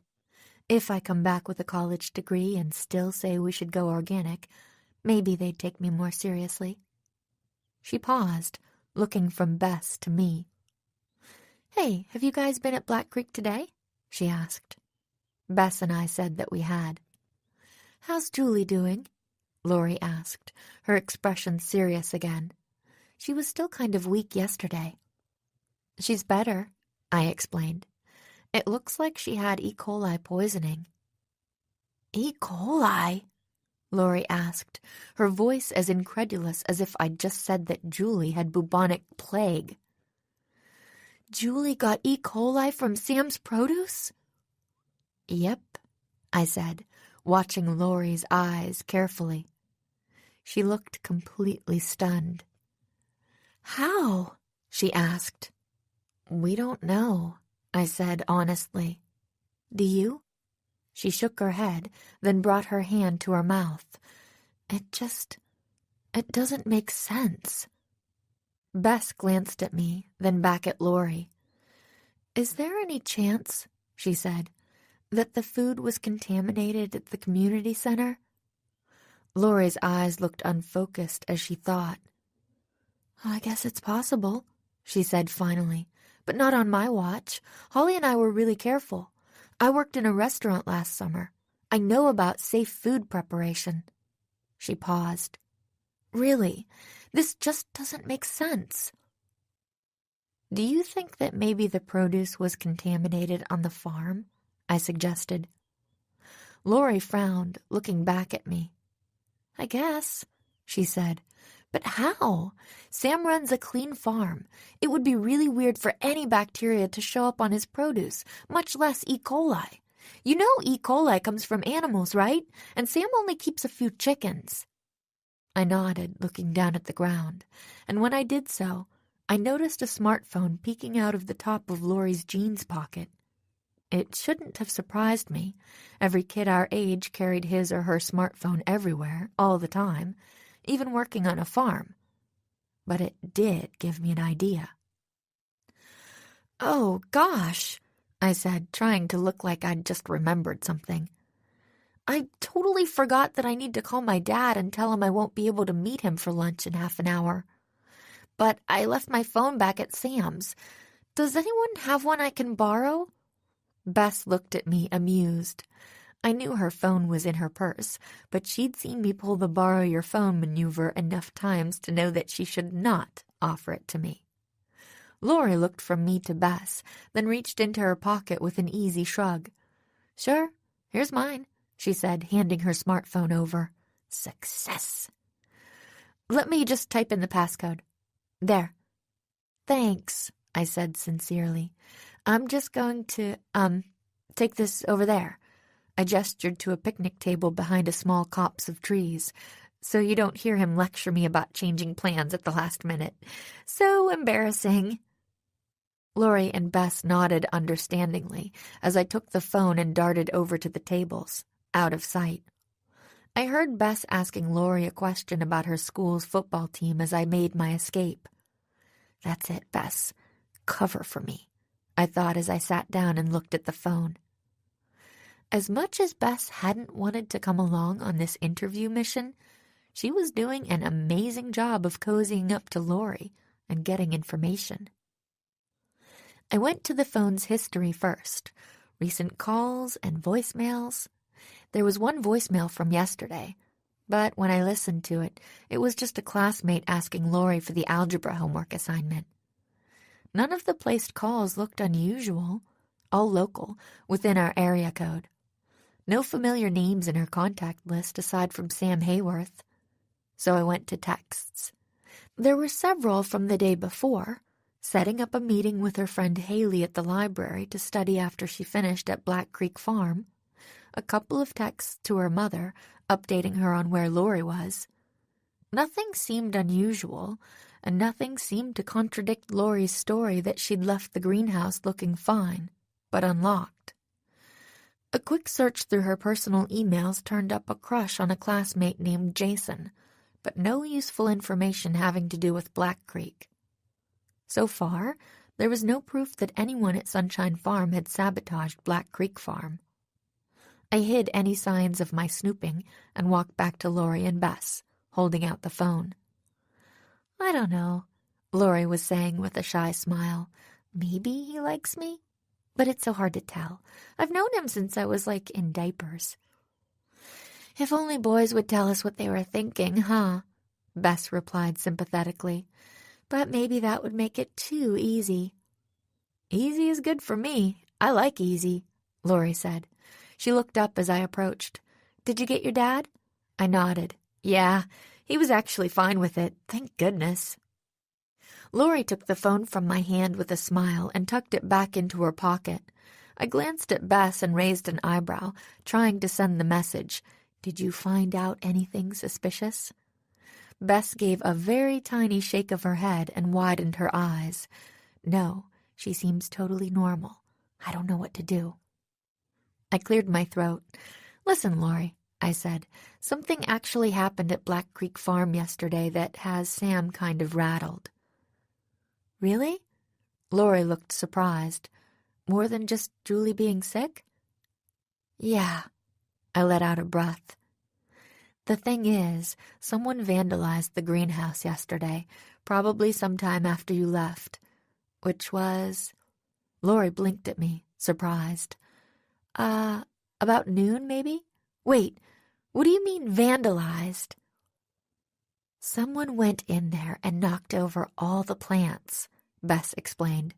"Really tore them up, left a huge mess of broken pots and dirt all over the floor. And he or she left a message," she added, raising her eyebrows. "Message?" Lori looked totally confused. "What kind of message? I hate plants?" "No," I told her. "Someone wrote out, 'Kill the farm,' with dirt." Lori lifted her lip in a sneer. "Kill the farm?" she asked. "Seriously?" I nodded. "Seriously." Lori let out a breath through her mouth. "I don't even know what to say," she said. Then her eyes darkened. She frowned, looking up at us. "Wait, do you guys think I did it?" she asked. "Is that why you came over here?" I sighed. "Honestly, yes, it's why we came over here, but I don't really think you did it anymore, after talking to you." Lori pinched her mouth to the side, thinking that over. "Good," she said after a few seconds, "because I would never do something like that to Sam. Gosh, especially now." "Especially now?" I guessed she must mean so soon after the disaster of the buffet dinner.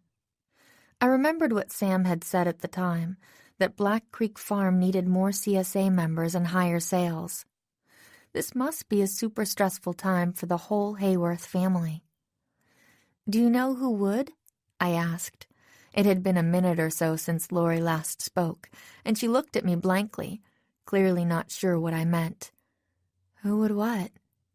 "Who would do something like that to Sam?" I clarified.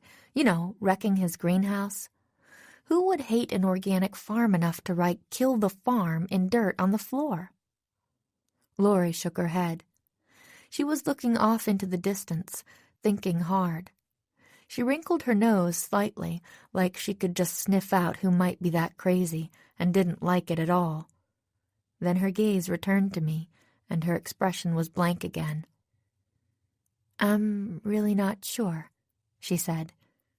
"She's hiding something." "But if you had to guess," I prompted. Lori glanced at her shoes and sighed deeply. Then she looked up at me, meeting my eyes with her serious brown ones. "I don't really know anyone who I think would do this," she said.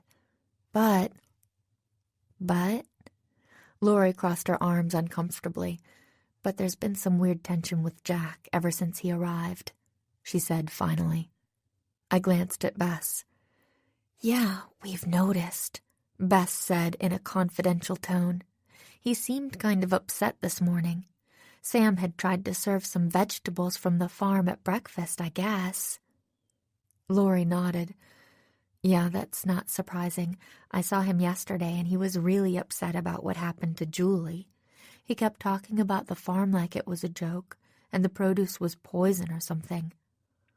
Well, to Julie it was, I pointed out.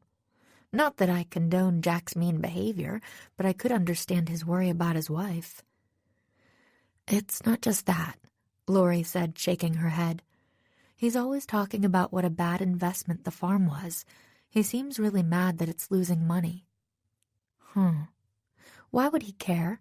I asked. It's Sam's money to lose, right? Lori looked really uncomfortable. She glanced down at her hands and brought a finger to her mouth to nibble on the nail. Well, she said, with Sam being sick, you know. What? Wait, I said, holding up my hand. What do you mean, Sam being sick? Lori dropped her hand and looked at me, surprised. Sam has cancer, she said matter-of-factly. In his throat, I think. He starts chemo in July, which has made him even more determined to make the farm work now, this year in case. Her voice faded out. Everyone was quiet for a minute as I tried to absorb this information. Sam was sick? It made a horrible sort of sense, but it still stunned me. And Jack's worried about his inheritance, I realized with a shock. That's what Lori thinks. My stomach flipped over. Suddenly, the argument in the kitchen this morning seemed much nastier than I'd first assumed. Wow, Bess whispered finally, and I looked at her and nodded.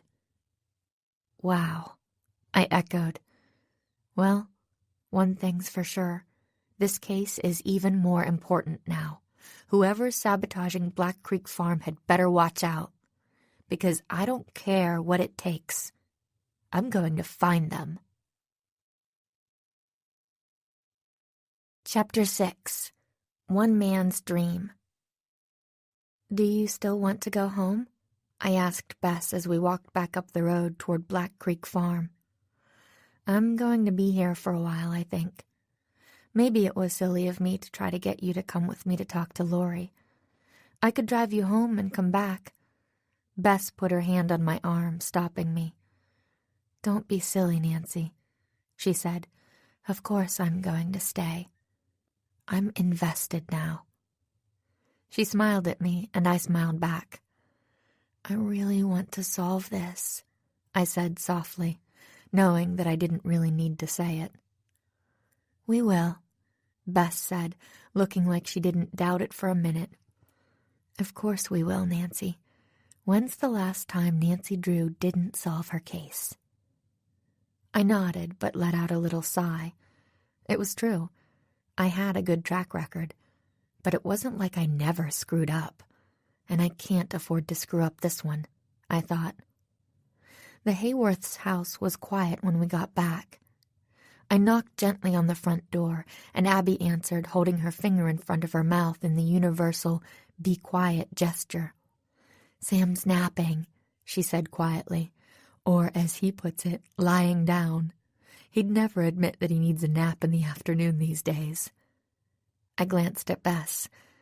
Because he's sick, I wanted to say, but now seemed like the wrong time to bring it up. Bess nodded almost imperceptibly. Oh, you girls must be starving, Abby said suddenly. I just realized the time. Won't you come into the kitchen with me? I can make you some sandwiches. She turned and headed toward the kitchen, then paused and said over her shoulder, All store-bought ingredients, I promise. Bess and I chuckled awkwardly.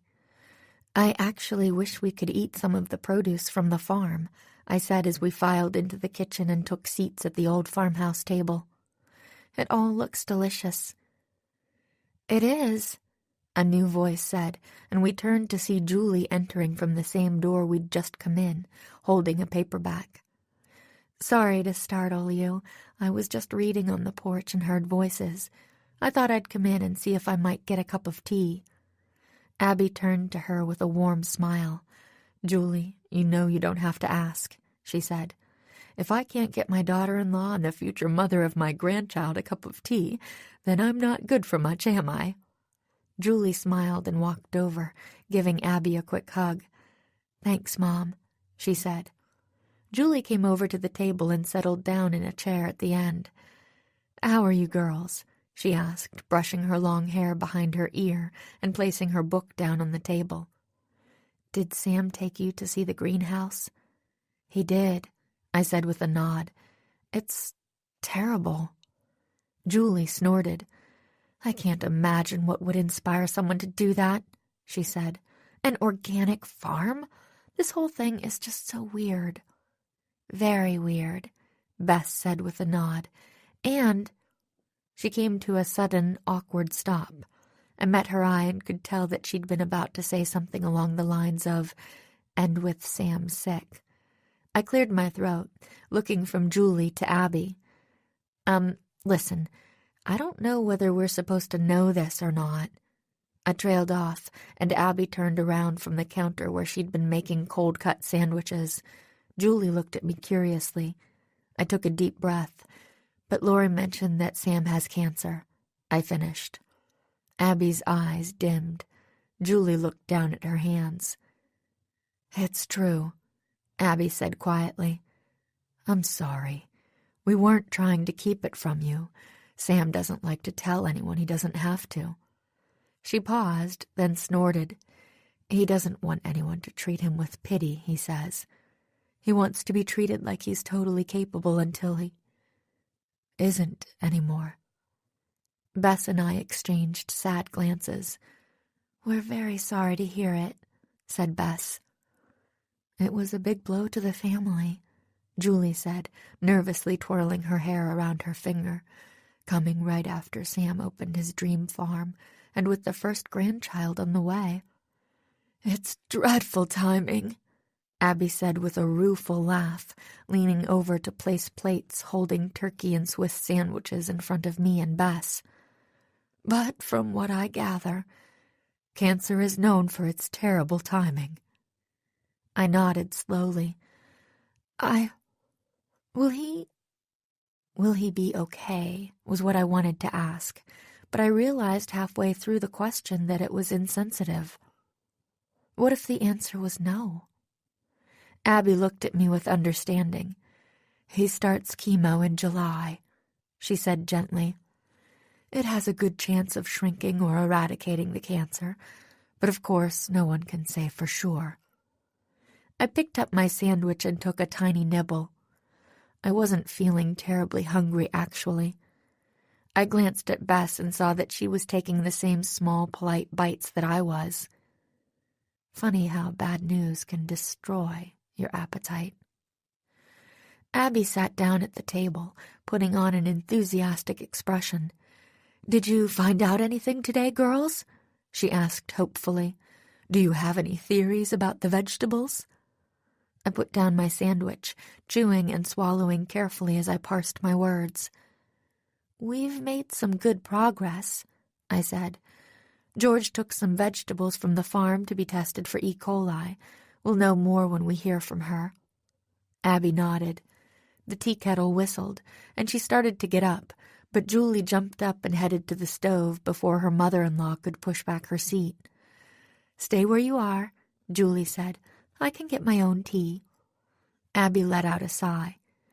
She looked tired suddenly and placed her elbows on the table, leaning forward to rest her head in her hands. We have to catch this person, she said. This farm is Sam's dream. I don't want anyone to keep him from enjoying it for whatever time he has left, she said, her voice breaking on the last word. I watched her sympathetically. Sam told me the farm was losing money, I said, remembering what Lori had mentioned about the strange tension with Jack.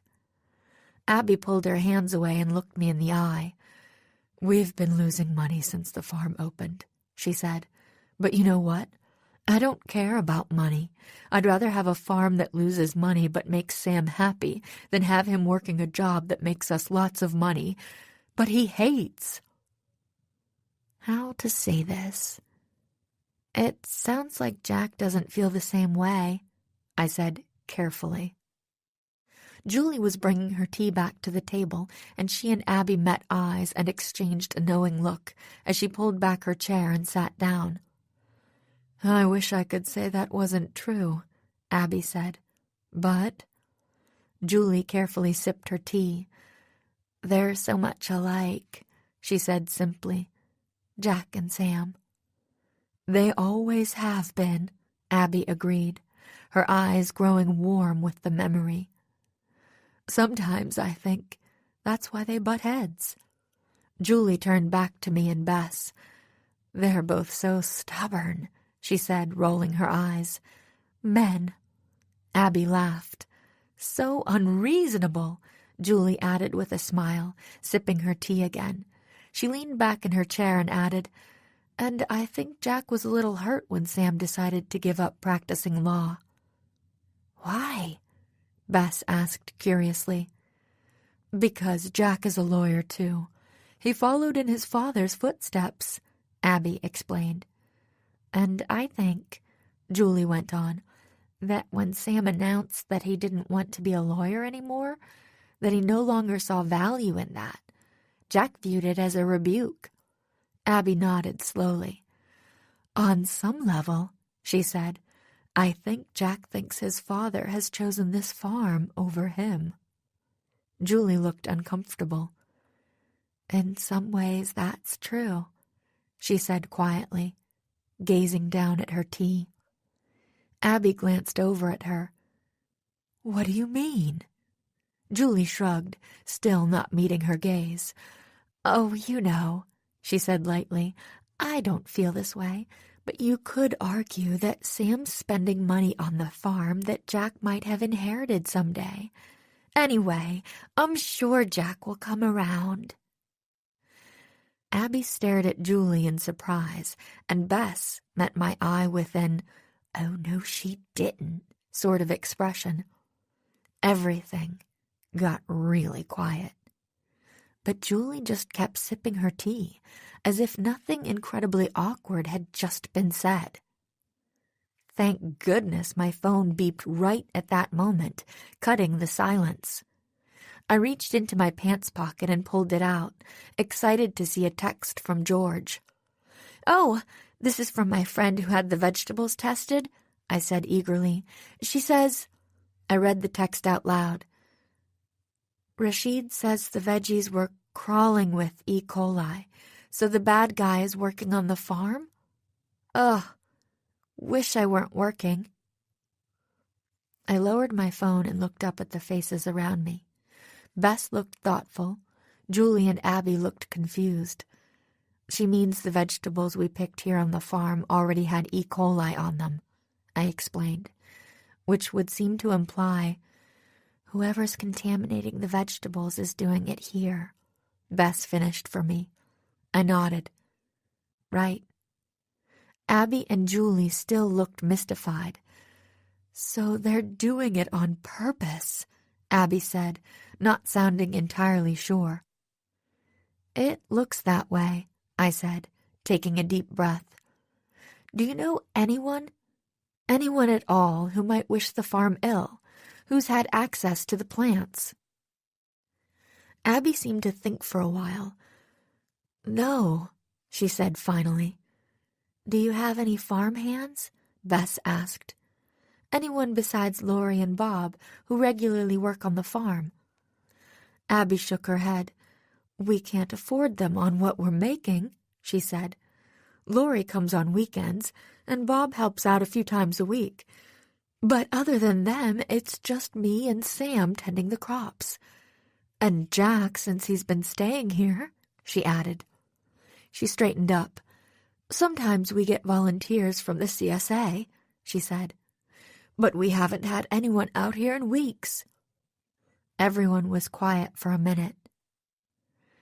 "How would you even do it?" Julie asked. Bess nodded. "Contaminating a whole farm full of produce in broad daylight? It seems impossible." I stood up, an idea taking root. "It probably is," I said, walking toward the window and looking out over the rows of crops. "Whoever's doing this is doing it at night," I realized. And suddenly, our next step became clear. I turned to Bess with a grin. Alarm brightened her eyes. "I know that grin," Bess said. "I hate that grin. That's the Nancy has an idea Bess is going to hate grin." I shrugged, glancing at the crops again and back. "So what is it?" Bess went on. I smiled, gesturing toward the planted fields. "Feel like camping out tonight, Bess?" Chapter 7. Trouble in the Barn. "I hate this," Bess grumped as she laid out one of the sleeping bags Sam and Abby had loaned us in the tent they'd also loaned us. "Come on, Bess," I chided, bumping her shoulder playfully, which was super easy to do since the tent was only about 5 feet across. "We got to have a hot dog cookout for dinner." She rolled her eyes. "Yeah, that really made my day, Nancy, because I am 9 years old." "Anyway," I said, fluffing my pillow, "I thought you were invested in the case now." Bess groaned. "Couldn't I be invested while we watched the footage from a video camera or something?" I shook my head. "There's no way a video camera could cover the same amount of space as 2 sets of human eyes and ears," I explained. "Besides, I want to catch whoever is doing this quickly. The sooner we get this figured out, the sooner everything can go back to normal at Black Creek Farm." "And with Sam," Bess added quietly, her face drooping. "And Sam," I confirmed. The kindly farmer had seemed sort of embarrassed when he'd learned that Bess and I knew he had cancer. He apologized for not telling us, but repeated what Abby had said. He didn't want anyone to treat him any differently, and he thought it was irrelevant to the case. But is it? I bit my lip now, remembering how upset Jack had seemed that morning, and even earlier, the night of the buffet. It had been perfectly clear that Jack didn't support his father's decision to become a farmer. Could he really care more about his inheritance than his father's happiness? I wondered. Does he think if he ruins Black Creek's reputation, Sam will close the farm and stop losing money by chasing his dream? Bess yawned loudly, cutting off my gloomy train of thought. I turned and found her stretched out on her sleeping bag. "How are we doing this?" she asked, propping herself up on her elbow. "We take shifts," I explained. We'd discussed this over hot dogs, but I was getting the sense that Bess was pretty worn out. I should have been too, but I guessed adrenaline was keeping me going. The thrill of the chase. 2 hours each. I can take the first shift, I offered. You go to sleep. It's 10 now. I'll wake you up at midnight, okay? Okay, Bess agreed, but her voice was muffled as she was already climbing into her sleeping bag. Abby had loaned us t-shirts and sweatpants to sleep in. It was slightly cool in the tent, perfect sleeping weather. "I'll sit outside," I said, climbing out the tent's zippered door. We'd set up the tent on a small hill that overlooked the field of crops, as close to having a view of the whole farm as I could find. I settled myself on a rock next to a tree and turned to position an old camping lantern the Heyworths had lent me. I kept the lantern off so our campsite wouldn't attract any attention. The moon was nearly full, casting plenty of light to see into the fields. It was totally quiet except for the occasional hoot of an owl or chirping of crickets. I glanced over at the house. All the lights were out except one, on the top floor. I watched a figure pass in front of the window. Jack. I shuddered and wasn't sure why. Jack had finally returned to the farm as we were finishing up our weenie roast on the back porch. He claimed he'd been working in a coffee shop all day, trying to collect his head. No one questioned him, and he asked where Julie was and then disappeared upstairs. Sam had looked after him, pensive, and Abby had put her hand on his arm and told him to give Jack time. Then the conversation had shifted. The figure disappeared from the window, and soon after the light went out. Everyone would be going to sleep now, except me. I cast my eyes out over the fields again. Where are you, little crops poisoner? I thought. Greenhouse destroyer. Dream trampler. I rested my back against the tree and got ready for a long night. It was almost midnight. I stared into my phone, watching each minute pass, dying to wake up Bess so I could get some shut-eye. It had been a long day, and adrenaline could only get me so far. That was when I heard what sounded like a car coming up the road. My heart squeezed. There were only 2 farms and 1 or 2 other houses on this road. What were the chances someone could be coming home this late? I blinked my eyes and shook my head, trying to wake up. Could this be my crop's saboteur? I got to my feet. The car noise died down right in front of the farm. I heard the shuddery sound of an engine turning off, and then a car door opening and slamming. Gulp. I ran my fingers over the phone in my hand. I'd typed in the farm's house number as a favorite. The plan was, if I saw anything unusual, I would call and wake them up. Should I call now? It was unusual to have someone pull up to the house in the middle of the night, wasn't it? I swiped my finger across the bottom of the screen to wake up the phone, but before I could enter my passcode, I heard them. Footsteps. They were headed from the house. This way. I turned and squinted toward the path that led from the driveway behind the house to the foot of the hill where we were camped. There it was, a dark figure. It looked small, like a teenager or petite woman, and it wore a gray sweatshirt and a baseball cap. It was carrying something large and heavy-looking in its arms. Whoever it was, he or she was close enough that they would be upon me before I could get Sam or Abby out here. My fingers clutched uselessly at my phone. Should I call the police? I thought of the unlit lantern sitting nearby and considered grabbing it. But it was too late. I heard a twig snap just feet away and realized the person was already climbing the hill. It's like they know we're here. I felt my heart start to pound in my chest. Bess! I tried to shout, but my voice came out as a husky whisper. This is like a nightmare. With my last remaining wits, I scrambled back to the tent and reached inside for the item Sam had insisted on loaning us before he went to bed. A baseball bat. The thing was aluminum and super heavy. Sam said it had belonged to Jack. I raised it over my head and forced air into my lungs so I could shout, "Stay back! I have a weapon!" The figure stopped short. He or she was just a few yards away now, down the hill. I was peering down at the top of a dark baseball cap. Jack? Nancy? The figure spoke in a female voice. It took me a few seconds to realize that this was a familiar female voice. She reached up and pulled off the baseball cap, revealing a mop of short, cropped black hair. George! I dropped the baseball cap and lunged toward her, folded her into a hug. I'm not normally the huggy type, but it's funny what thinking you're in mortal peril will do to you. Oh my gosh, you scared me! What are you doing here? George pulled back and retrieved her phone from her sweatshirt pocket. I'm sorry, Nancy. I've just been getting all these texts from you and Bess about how you were camping out here tonight. I was feeling a little left out, so when I finished my shift at the coffee cabin, I ran home, packed a bag, and drove over. It never occurred to me that you might think I was the bad guy. I'm really sorry.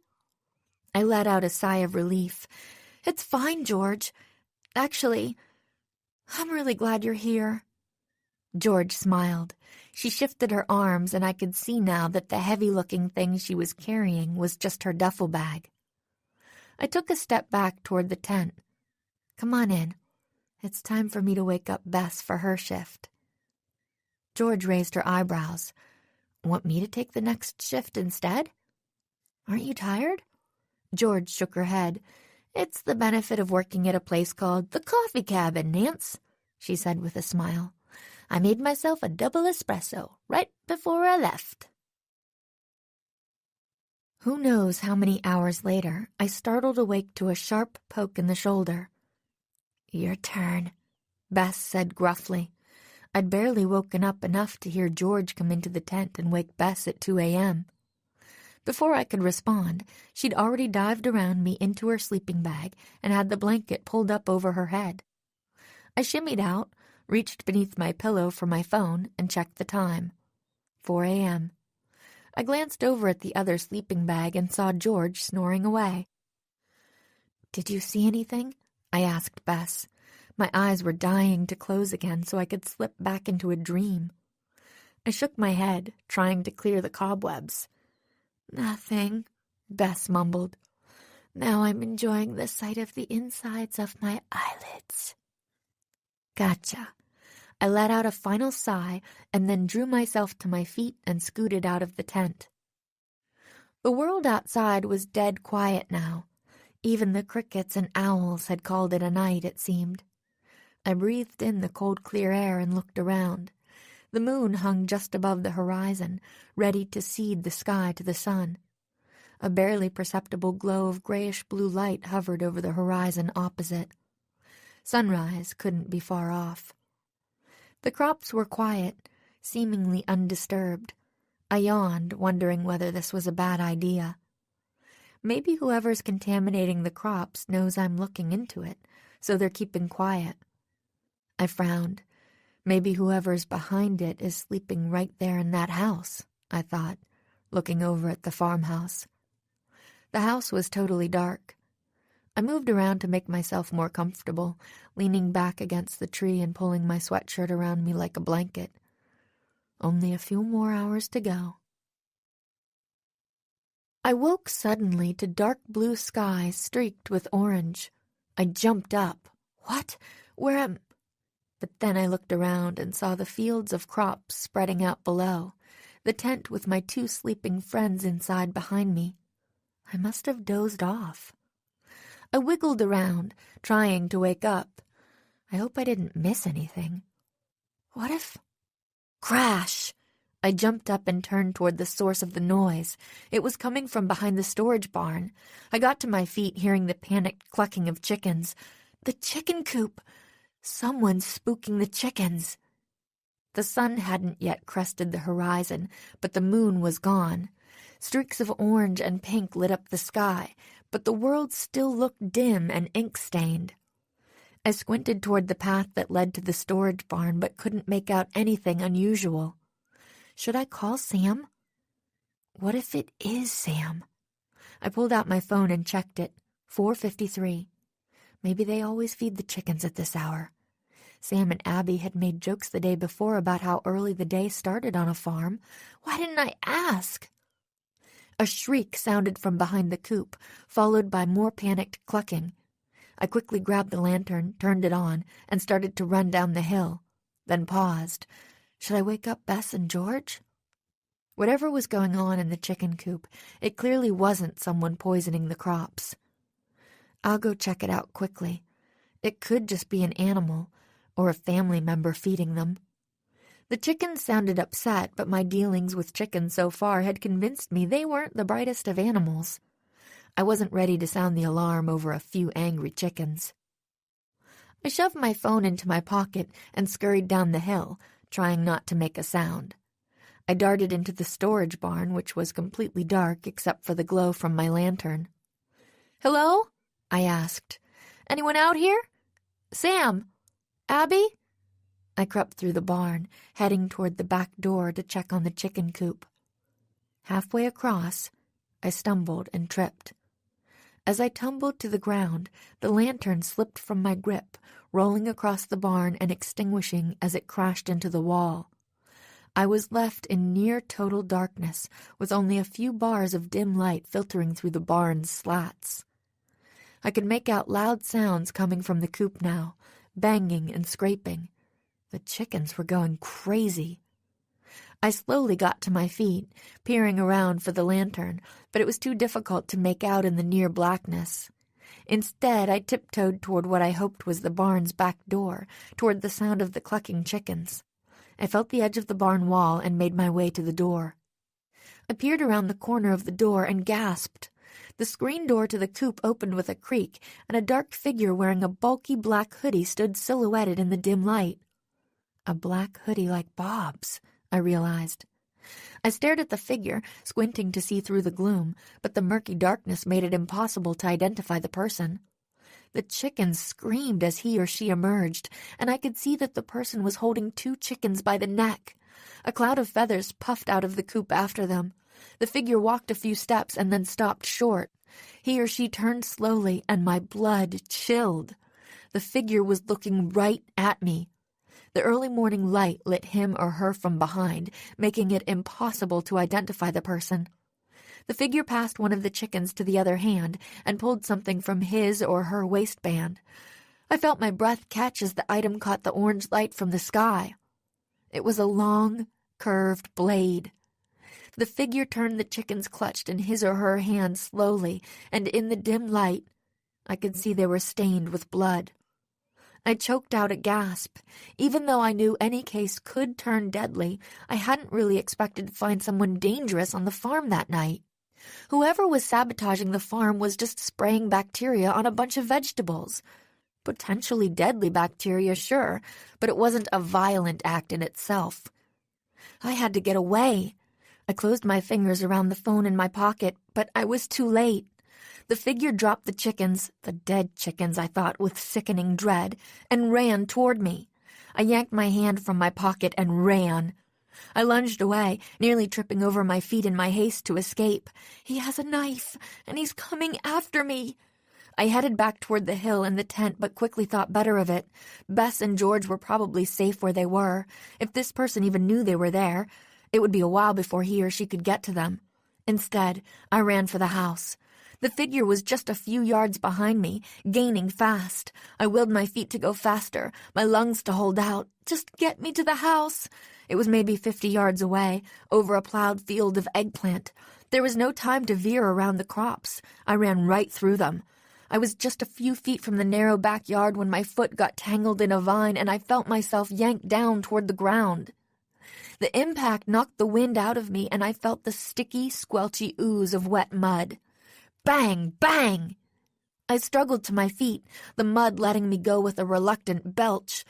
It couldn't be, but bang! The sounds were shots. The figure was shooting at me.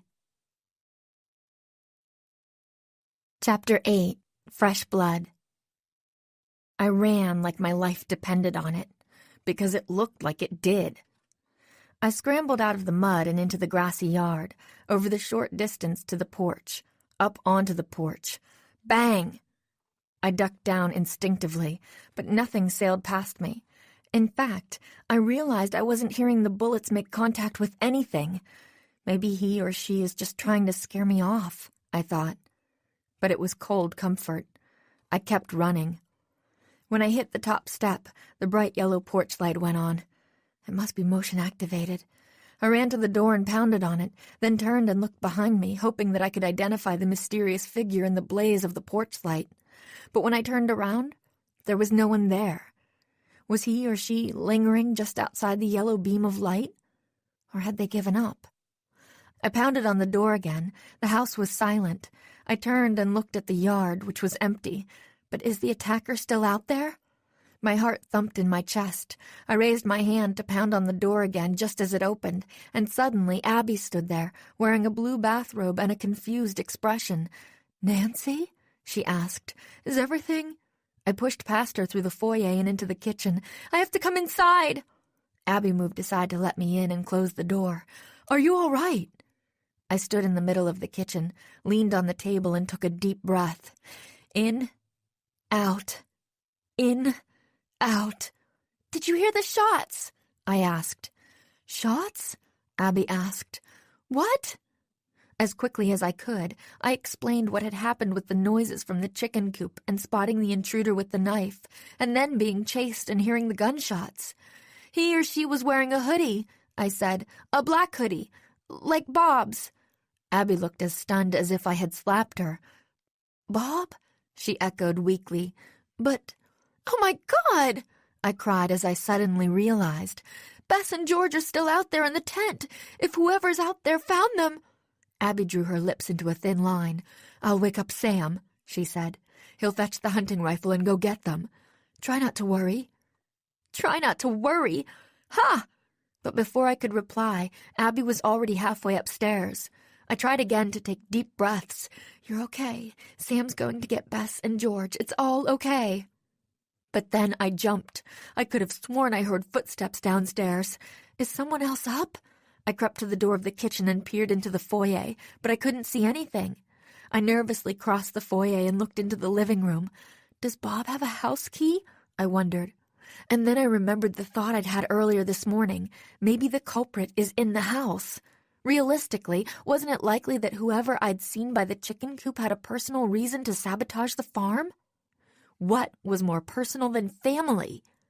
I stepped into the darkened living room, lit only by the early dawn light coming through a large bay window. I looked beneath the window and jerked back. Someone's on the couch. But closer inspection revealed that it was only Julie, lying down, asleep. "What are you doing?" I jumped again, a male voice, coming from the foyer. I swung around to face Jack, who stood in a pair of striped pajamas, watching me. "How long have you been standing there?" I asked. Jack shrugged. "A couple of minutes," he said, moving into the living room. "Something woke me up. I could have sworn I heard the chickens going crazy and then a loud bang." "It was shots," I said, trying to catch my breath. Jack's voice had startled me. "Someone attacked the chickens in the coop. I caught them, and when they saw me, they chased me across the fields and shot a gun." "A gun?" Jack asked, frowning. He crossed his arms in front of his chest. "That seems—" But I'd stopped paying attention to what he was saying.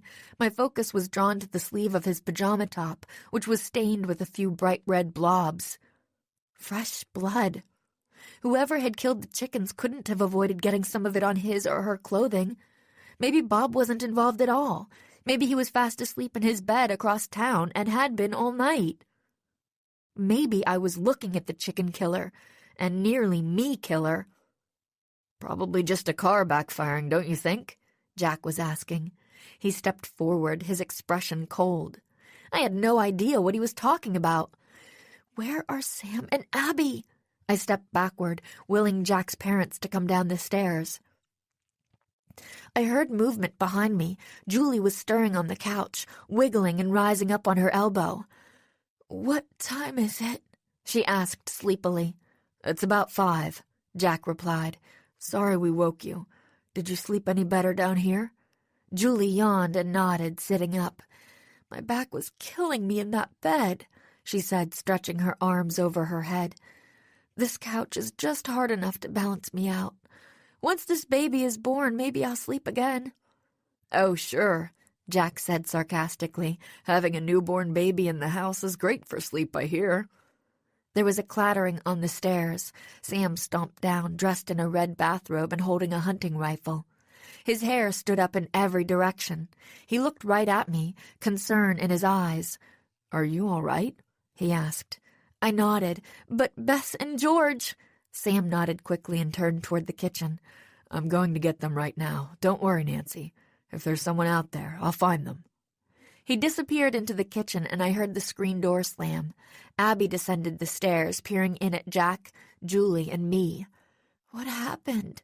asked Julie, frowning as she looked from me to Jack and Abby. Abby sighed. "Why don't we all come into the kitchen and I'll make some tea?" she said. "I'm afraid there's been another incident." Abby frowned as she handed Jack his tea. "Is that blood on your sleeve?" Jack glanced down, and his face darkened for a moment. "Oh, it is. I had a nosebleed earlier. I get them when I'm stressed. Sometimes they can be pretty severe." "Well, that must be new. I don't remember you ever getting them as a kid. But here." Abby went to the sink and wet a paper towel, then handed it to her son. "Maybe you can get some of it out."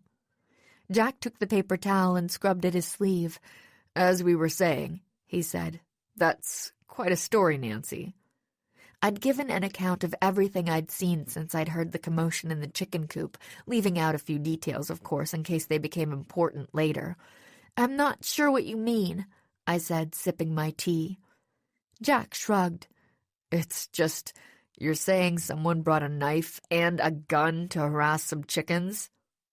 "Whoever it was, they weren't just harassing chickens," I pointed out. "They were killing them." "Oh, right," Jack scoffed, "because you need 2 weapons to kill a couple of hens." I raised an eyebrow. "So, you don't believe me?" Abby gave him a chastising look. "Jack!" Jack shook his head. No, I didn't say that," he said. Then he turned to me, his eyes calculating. "It's just Nancy is young. If she was scared, maybe she imagined some things she didn't really see." "I don't have time for this," I thought with irritation. "You think I made up the shots?" "Jack!" This time his wife yelled at him. "Don't be—" But Julie was cut off by the screen door banging open, and George and Bess piling into the kitchen in their pajamas. "Nancy, are you okay?" Bess asked, moving to the table with wide eyes. "Sam told us—" "I'm fine," I said, standing. "Are you?" George nodded, stepping up to the table beside Bess. "We're fine," she said. "It sounds like we slept through all the excitement. Sam just came and woke us up and explained what was going on." Sam stood at the doorway now, rifle still in hand. He waved. "I'm going to take a look around," he called to Abby, "just to make sure there's nothing out here." "Be careful," Abby called to him. "Maybe you should let the police handle it." But Sam gave her a dismissive wave of the hand. "This is my farm. I can protect it." And he disappeared from the doorway. A few seconds later we heard him clambering down off the back porch. Abby gestured for Bess and George to sit down. "Can I get you some tea?" "Oh, that would be great, thanks," Bess said with an enthusiastic nod. George agreed too, and they both took seats. "Nancy," said Julie gently, "are you going to sit back down?" I realized awkwardly that I was staring right at the blood on Jack's sleeve. A nosebleed? The blood was bright red and fresh. Was he saying he'd been woken up by the chickens, got up, got a nosebleed, cleaned it up, and then came downstairs? I tore my gaze away and turned to Abby. "The thing is, I have kind of a headache." Abby turned from the stove to shoot me a sympathetic look. "Poor dear," she murmured. "The stress, probably." "Maybe," I said. "Do you have any aspirin or anything I could take? Maybe that would help." Abby nodded. "Of course." She put the kettle back down on the stove and turned to walk toward the foyer. "It's up in—" "Oh, that's okay." I scrambled from the table toward the foyer. "I can get it. I need to use the bathroom anyway. Where did you say it was?" Abby gave me directions to the upstairs bathroom, and I forced myself to file them away for future reference. Jack and Julie had fallen into a quiet side conversation, and Bess and George were watching me with mild curiosity. "Poor Nancy," Bess said in a tisk-tisk kind of voice. "She gets headaches all the time when she's worried. You should see her during final exams." "Don't oversell it." I shot her a look. "I'll be right back." And I scampered up the stairs to the second floor, leaving everyone to their tea. The bathroom was exactly where Abby said it would be, second door on the left. But I walked right by, peering into the other rooms. I found what I was looking for at the end of the hall. A smaller bedroom, too neat and uncluttered to be the master suite, containing 2 suitcases and an array of personal items. This must be Jack and Julie's room. I crept into the bedroom. One of the suitcases was set up near the doorway, and I flipped idly through it, finding only maternity clothes. Julie. I dropped the clothing and crept farther into the room, spotting the other suitcase on the other side of the bed. I walked over to it, crouched, and began sorting through the clothes. Button-downs and jeans, sweaters, socks and underwear. No black hoodies, no more bloodstains. I stood up and looked around the room. On the dresser sat a laptop computer, open. I walked over and glanced down, pleased to see a Property of Jack Heyworth label with a cell phone number on the keyboard. As I tapped the keys to wake up the screen, I felt a little flash of guilt. What if Jack isn't responsible for the sabotage? I'd be spying on his emails and internet history for no reason. But what choice do I have? None, I realized. Given what was at stake, I had to take a look. Then a terrible thought occurred to me. I don't have my memory stick. I always carried a portable flash drive on my keychain. If I'd had it, I could have copied all the files on a computer or email account onto it, then reviewed them later. But my memory stick was sitting in the tent out in the fields, along with all my other belongings. I sighed. I'm going to have to just look quickly and try to get through as much as I can before someone finds me up here. Biting my lip with determination, I clicked on the email program and brought up the most recently used email account, whose password the computer was thankfully programmed to remember, jheyworth@fastmail.com. I went into the sent folder and, not even bothering to open the messages, forwarded all the emails for the last 3 weeks to my own email account. Then I deleted those messages from the sent folder so Jack wouldn't see what I'd done. I glanced at the clock. 5:53. Had I come up here at 5:40 or 5:50? I couldn't remember. Just keep looking. I don't hear anyone. I clicked on the internet browser and went right to the history folder. Nothing immediately jumped out as unusual. The Chicago Tribune, NPR, eBay, Google. I followed the link to Google and typed "how to" in the text bar to see whether any recent searches came up. Nothing. Then I tried "where to get" and waited for the site to fill in the missing words. New text flashed up, and when I read it, my heart nearly stopped. Where to get E. coli? Jack had entered that question just 2 weeks before. A chill went up my spine. Am I sitting at the computer of the person who tried to kill me? Maybe not. There could be a totally reasonable explanation. Or... Nancy? I nearly jumped 10 feet in the air at the sound of a voice from the doorway. What are you doing in here? Chapter 9. Caught in the Act. The voice was Julie's. Uh-oh. I struggled to push my overtired, overworked brain into action. Is that Waikiki? I asked, pointing to the photo of a smiling Julie and Jack on a beach that served as the computer's desktop. Because it's so weird, but I could swear I was on that beach last year. I took a step back from the computer and gave an awkward laugh, looking around like I was just realizing I was in Jack and Julie's room. Julie watched me, a little crease of confusion forming between her eyebrows. I'm sorry, I know I'm being nosy, I went on. I just spotted that photo from the hall and it brought back all these memories of this great vacation I took. I think I'm a little loopy from lack of sleep. Julie's eyes warmed with sympathy, and she stepped into the room. I can relate, she said with a little smile. Actually, that's Costa Rica, not Hawaii. It's beautiful, isn't it? Jack and I took a vacation there last year and stayed in this gorgeous little eco-resort. We slept in a hut right on the beach. It was amazing. She sighed, looking at the photo, then shook her head. Of course, that was before I lost my job, back when we had disposable income. She laughed a bitter little laugh. What? I asked. Julie shrugged. Oh, I lost my job as an investment banker last year. You know, They keep saying the recession is over. But for bankers, is it really? She smiled like she was making a joke, but when I didn't laugh, the humor left her face.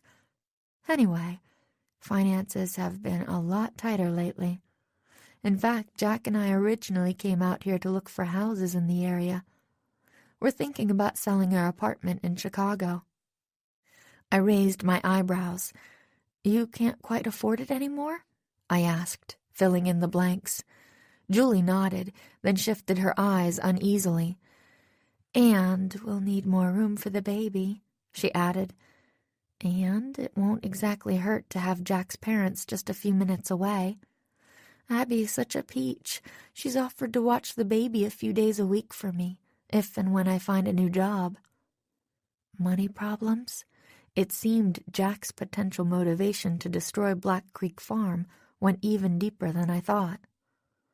Julie smiled brightly. Anyway, she said, I came upstairs to look for you because Sam just came back. He says someone vandalized the chicken coop and killed 3 of the chickens. Can you imagine? I shook my head, then caught myself. Yes, I said. I mean, no, I can't imagine wanting to do that, but it doesn't surprise me that it happened. I actually saw the person out there. I couldn't help shuddering, remembering that tense moment when the intruder had looked up and seemed to spot me peeking around the coop. What would have happened if I hadn't been able to outrun him? Or her, I reminded myself. Julie was watching me with sympathetic eyes. How horrible, she said. I'm so glad you got back to the house safely. She paused, shaking her head. Honestly, I can't believe what's been going on at the farm these past few days. I thought coming to the country would be relaxing, but this is more stressful than the city. I smiled ruefully and nodded. Maybe you'll need to go back and, listen to car alarms going off for a while to relax, I suggested. Julie laughed. I noticed then that her eyes looked tired. She must have been telling the truth when she said she hadn't been sleeping well lately. Well, I think I'm going to take a shower, she said, gesturing to a door that opened off the rear of the room. A private bathroom, I guessed. Oh, of course, I said, moving toward the door to the hallway. I'm sorry to keep you. I should get downstairs to hear the latest anyway. Julie smiled as she brushed past me. I paused in the doorway, watching her flip on the light and push open the door.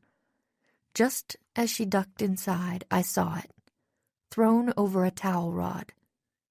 A black hoodie. I had to bite my lip to keep from letting out a gasp. Chapter 10. A Clear Message.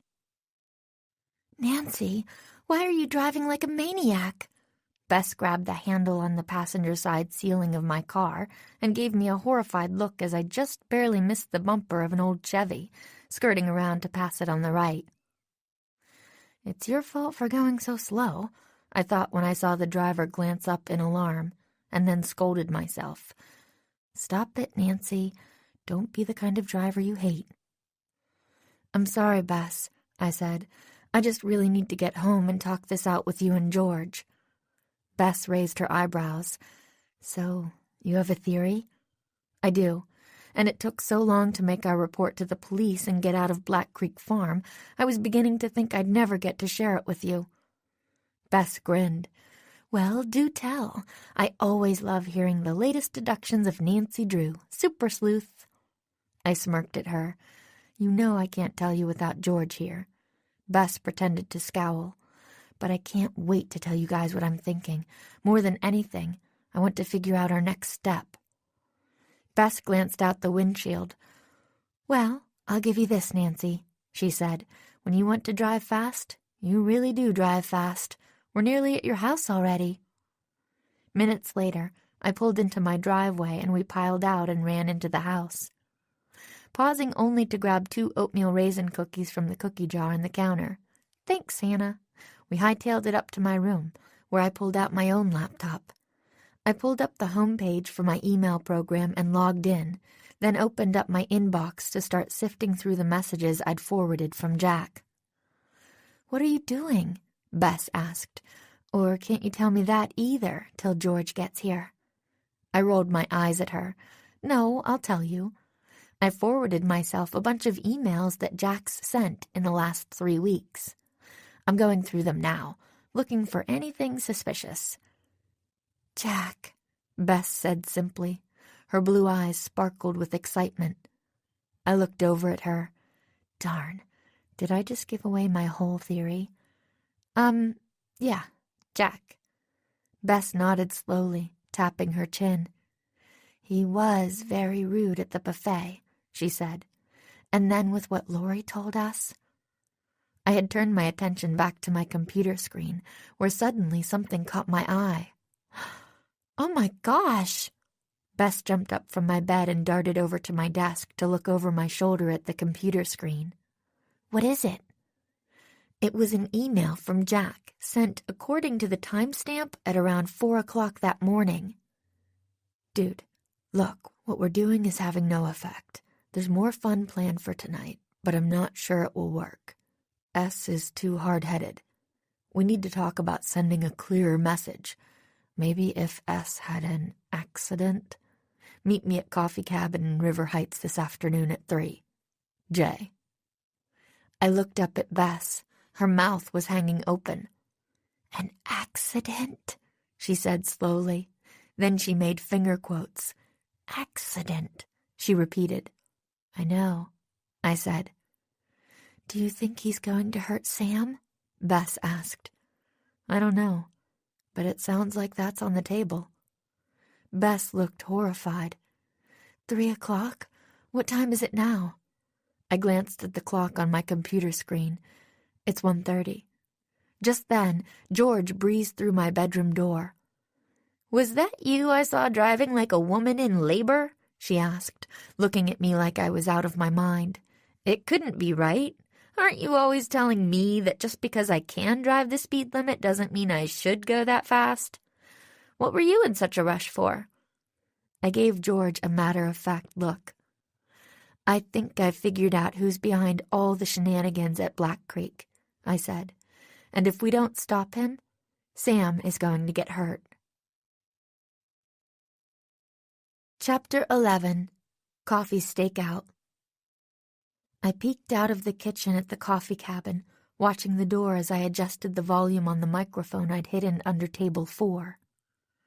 Table 4 was the most popular table in the place, according to George, and very centrally located. If I was really lucky, Jack and his accomplice would take a seat there to have whatever sordid conversation they were planning to have, and I'd get a crystal-clear recording that I could bring to Sam to show him the ugly truth.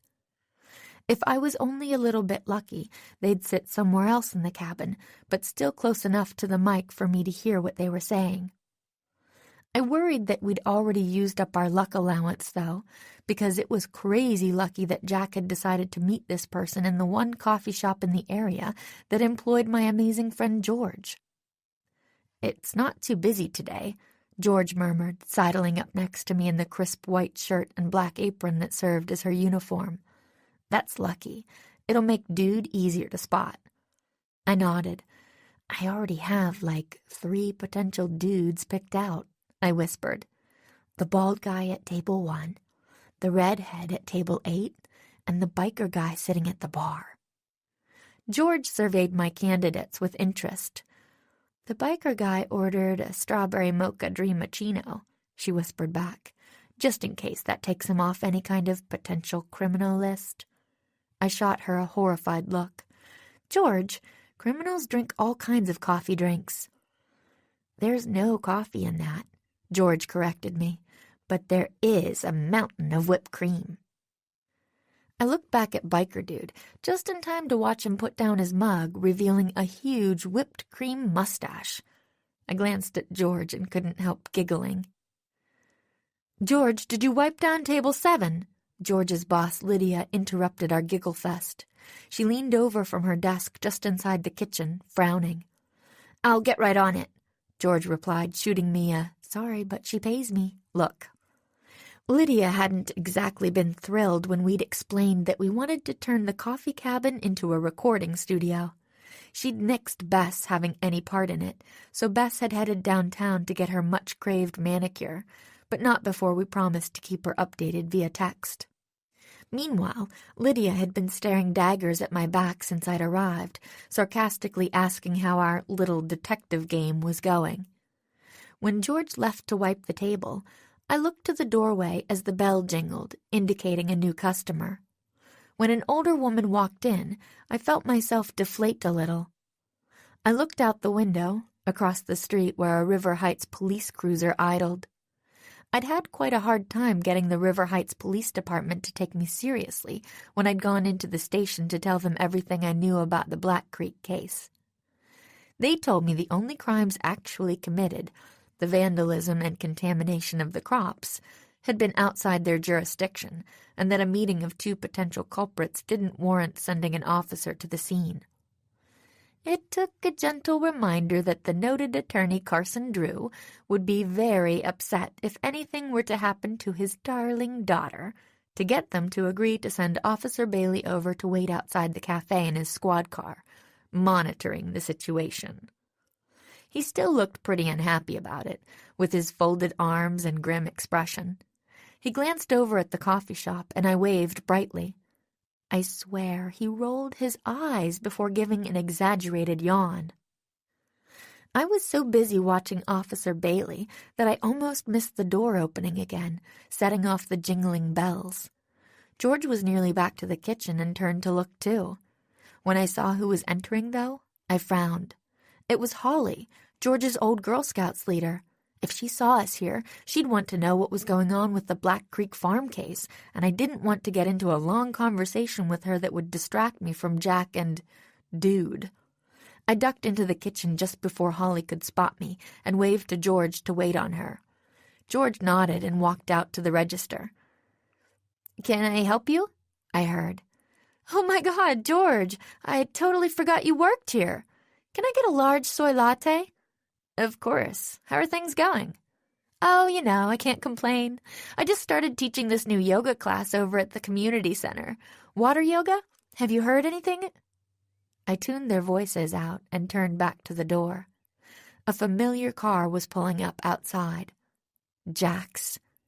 I felt my stomach drop. The driver's side door opened, and a figure climbed out. When the door closed again, revealing the driver, I let out a gasp. It wasn't Jack. It was Julie. Julie was Jay? My jaw dropped as I quickly ran through all the evidence in my head. The motivation, needing money, wanting Black Creek Farm to fail so there would be a larger inheritance if anything happened to Sam. Check. Julie would benefit from a larger inheritance just as much as Jack. And the computer I'd taken the emails from, it could have easily been Julie's email account, couldn't it? And the black hoodie on the towel rack, it could have been hers. The only strange thing was that Julie was the one who'd gotten food poisoning at the buffet, setting this whole terrible string of events in motion. Or did she? I thought, and my heart thumped. It was a stroke of genius in a way. Julie's getting food poisoning while pregnant was more dramatic and scary than anyone else who could have gotten sick. But would a pregnant woman really knowingly poison herself? Was Julie so desperate that she would endanger the life of her unborn child? Then I remembered the night before, when I'd been chased by the figure at the chicken coop. Julie had been sleeping on the couch. Or had she? I just assumed she'd been there all night when I stumbled upon her sleeping on the couch, but I'd gone into the living room in the first place because I'd heard someone moving around, someone I'd later assumed was Jack. But wasn't it possible that Julie was sneaking back onto the couch after sneaking back into the house? My heart was racing now, the way it does when I've just about solved a case. But I forced myself to take a breath. I knew I wasn't done. I needed Julie to meet with whomever she was meeting with and have whatever conversation she planned to have and get it recorded before I could talk to Sam about next steps. Who would believe a pregnant woman poisoned herself and then killed a bunch of chickens anyway? It sounded ridiculous. Julie walked purposefully toward the coffee cabin, then suddenly stopped and looked around. She walked over to one of the few sidewalk tables and sat down. I gulped. The weather was chilly today, and I'd never considered that Jay and Dude might like to sit outside. Our only microphone was inside at table 4. And while it had a pretty good range, there was no way it would pick up a conversation from the table where Julie was sitting outside. Someone has to move the microphone. But who? It wasn't like I could casually stroll outside and stick something under Julie's table without her noticing. I looked desperately at George. She's my only hope. As if sensing my stare, George turned around and looked at me, and I made a crazy, hysterical sort of gesture that I hoped translated to, "Come here right now. Please, please, please, I need you." George raised an eyebrow, turned to Holly, and cleared her throat. "That sounds amazing," she said warmly. "But can you excuse me for a minute? My boss is calling me." Holly nodded and smiled as she took her latte, and George walked back into the kitchen. "What?" she demanded. "You have to move the microphone," I said, pointing urgently out the window. "See? They're sitting outside." George looked to where I was pointing, then shot me a stunned look. "Julie?" she asked. "Right," I replied. "Looks like I had the wrong J person all along." George sighed. "Okay, but how do I move the mic?" she asked. "It's not exactly a normal motion for me to slip something under a table." "It's more normal for you than for me," I pointed out. George looked skeptical. "Listen, just take it with you when you bring the menus and find some excuse to bend down. Drop something, whatever." "You make it sound so easy," George muttered. I grabbed her shoulder, looking at her pleadingly. "Please, please, please, please." George shook me off. Okay, I'll try." I watched her walk out into the dining area and carefully untape the mic from under table 4. Then, with a final look back at me, she grabbed a few menus, opened the front door, and walked over to the table where Julie was sitting. My heart was pounding as George handed Julie a menu, then purposely dropped it on the ground, knocking over the sugar dish in the process. What looked like 100 little pink and white packets scattered over the terrace, and I watched George shake her head and gesture wildly for Julie not to help.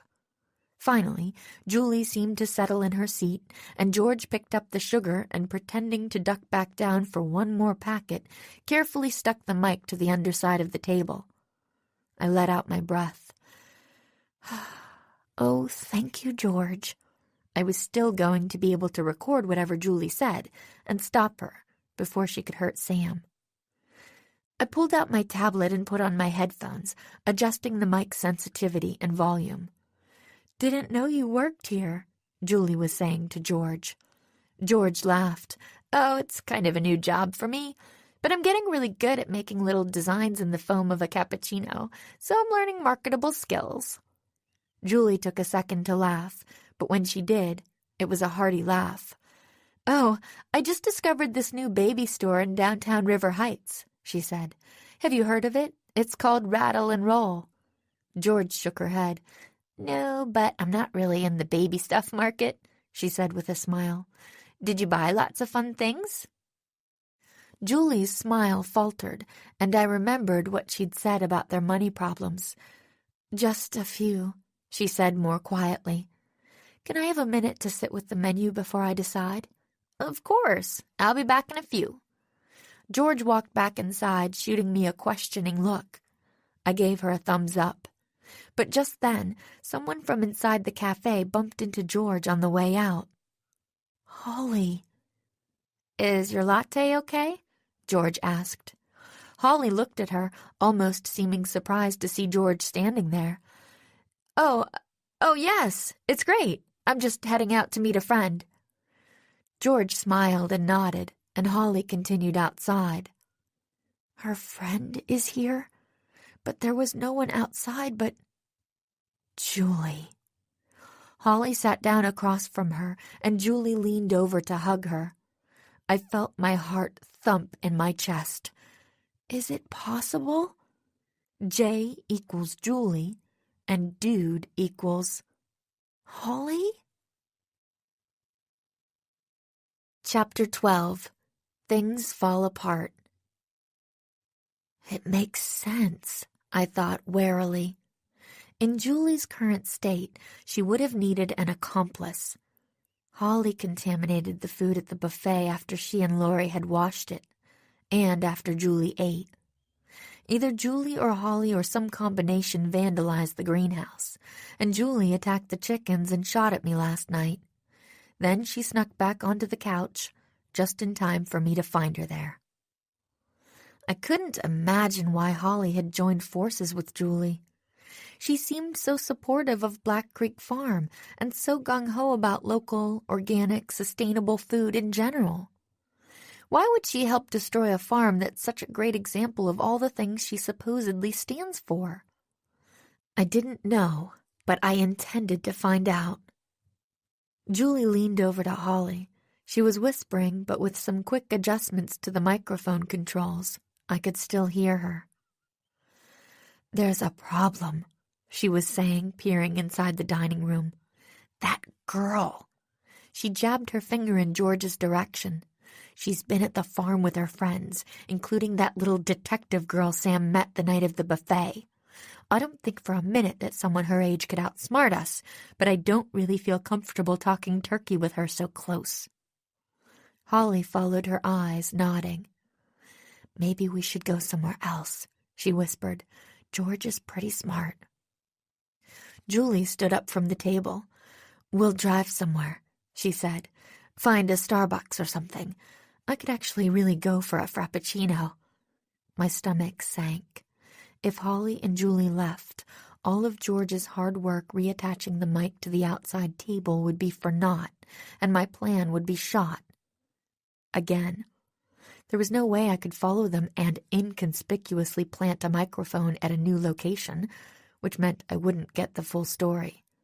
Not to mention there was no way Officer Bailey would follow, especially if Julie and Holly went to another town. I'd have to kiss goodbye to the idea of a recording that could stop Julie from hurting Sam. There was only one thing I could do, and it scared me senseless. "George!" I hissed at my friend, who was bussing some tables in the corner. She looked up and walked over. "You know," she said, "some people raise a hand in the air and say, 'Excuse me, miss.'" "I'm not trying to order a cappuccino," I said, pulling off my headphones and handing them to George. "I need you to listen for a minute." George frowned.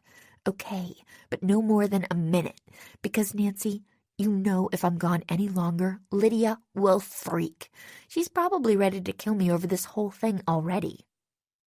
We turned back and looked at Lydia. She was wearing headphones of her own and staring at her laptop screen. When she saw us looking, she made a wild gesture for George to get back to the dining room. "1 minute!" George called out in a weirdly high voice, holding up one finger. "You have 1 minute, Nancy. That's all I need." I burst out of the kitchen before I could lose my nerve and walked straight through the dining room and over to Julie and Holly's table outside. "Hi, Julie. Hi, Holly," I said loudly. "I think we need to talk." I lowered my voice. "You know about what?" Both of them turned to me. Julie's expression turned murderous when she realized who I was. "What are you doing here?" she asked with a sneer. "I think you know," I said, willing myself to stay calm. "The thing is, Julie, I managed to get a photo of you on my phone last night. Blown up on the computer, the photo is clear. It's pretty easy to identify you." Julie turned pale. I looked over at the squad car, hoping to catch Officer Bailey's attention. Except the squad car was empty. "What the—" "Is that so?" Julie smiled at me, a sickly sweet grin that made my stomach do a flip. She leaned closer. "That's very interesting, Nancy. I'm not going to lie. I think you should get into my car so we can go somewhere and discuss this further." I snorted. "You think I'm going to get into a car with you?" I asked. "Do I look that crazy?" Julie leaned back and folded her arms on the table. "No," she said, "but I think you love your father that much." "My father? What does this have to do with my dad?" I asked. Julie tilted her head. "You've probably guessed this already since you're such an ace detective," she said in a sarcastic tone. "But Jack is working with us." She glanced at Holly. Holly's mouth dropped open, but her expression gave nothing away. "He has the gun I used outside the chicken coop last night. I had a feeling you might be a problem for me today, so Jack is currently sitting in a rental car outside your house, just waiting for the call from me," she said. She held out her hand, pistol style, and mimicked shooting. "Bang, bang. Is your dad home today, Nancy?" He was. In fact, I'd said goodbye to him less than an hour before. "I don't believe you," I said quietly. Julie smiled again, a cold smile. "How much do you not believe me?" she asked, pulling a phone from her purse. "Enough to stake your father's life on it?" I lost my breath. No, and Julie knew it. Without thinking, I turned and looked into the cafe to see if George was watching. She was, in fact. She'd moved out of the kitchen and was standing just inside the dining room, headphones on, holding the tablet. She was looking at me like I'd lost my mind. "Your friend had better come too." Julie's voice was low, threatening. "I know she's in on this with you." I turned back to her to see that she'd seen me look at George, and worse, Holly was glancing between us nervously.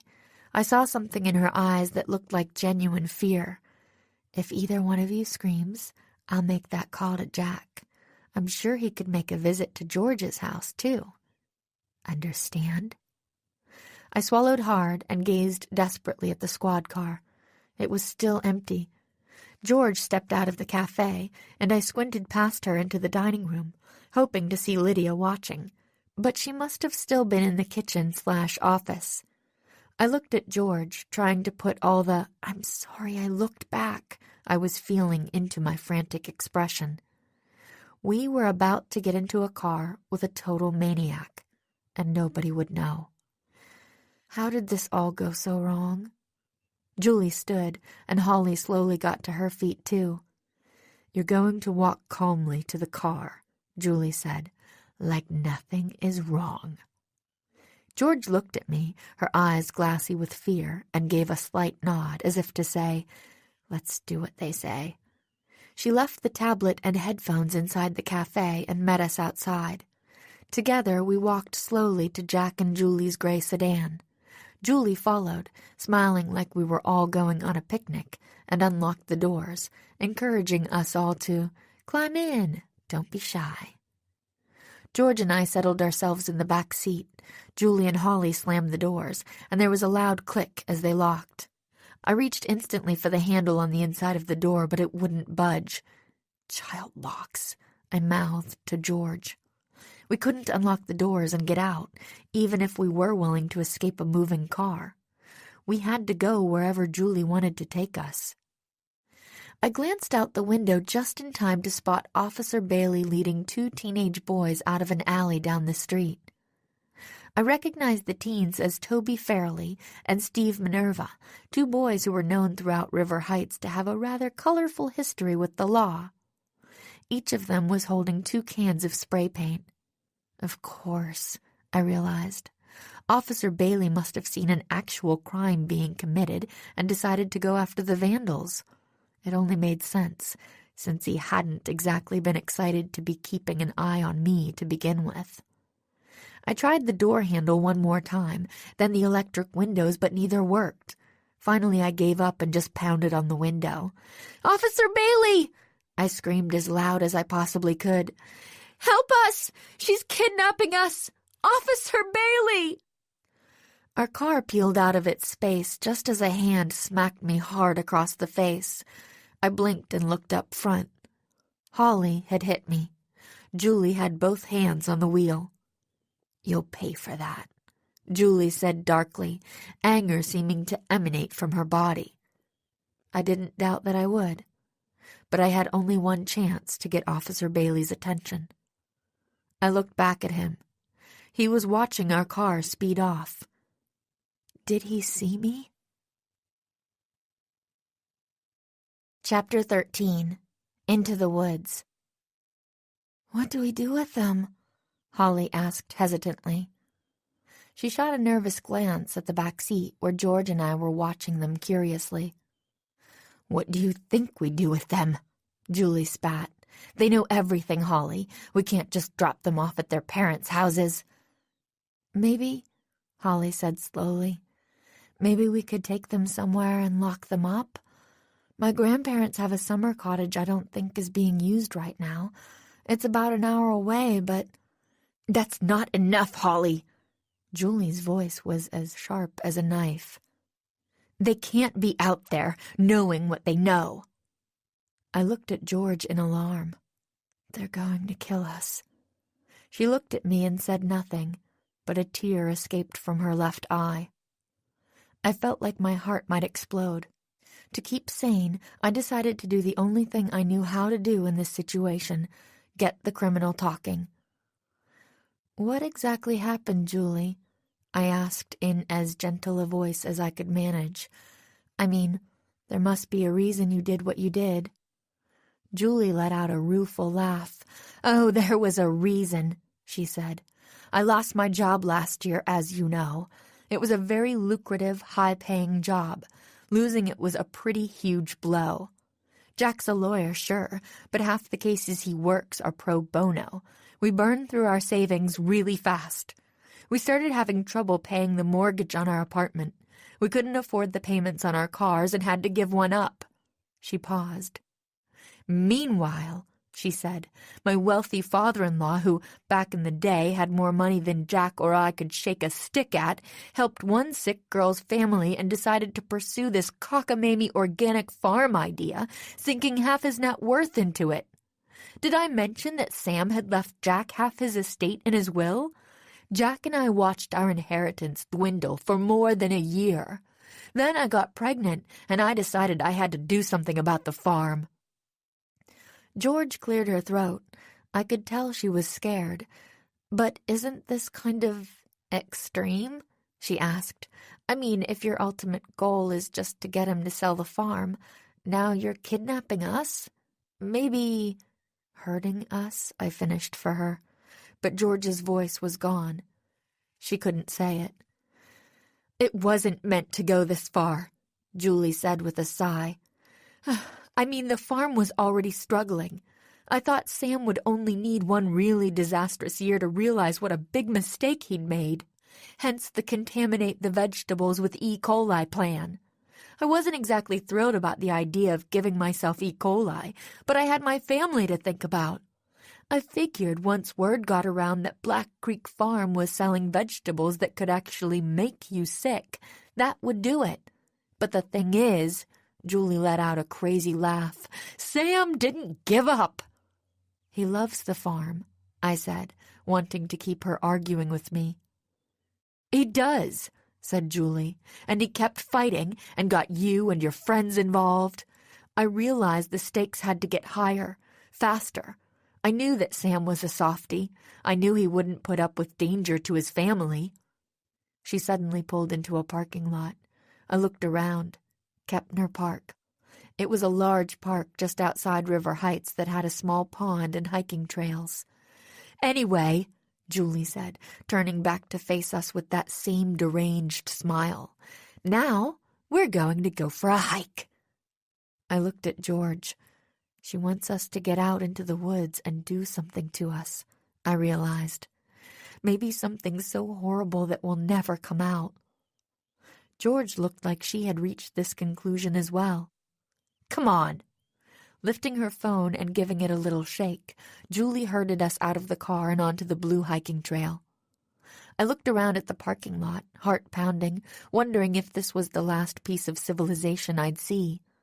But then Julie shoved me along. Let's go. We walked down the trail for maybe half a mile, then Julie stopped us.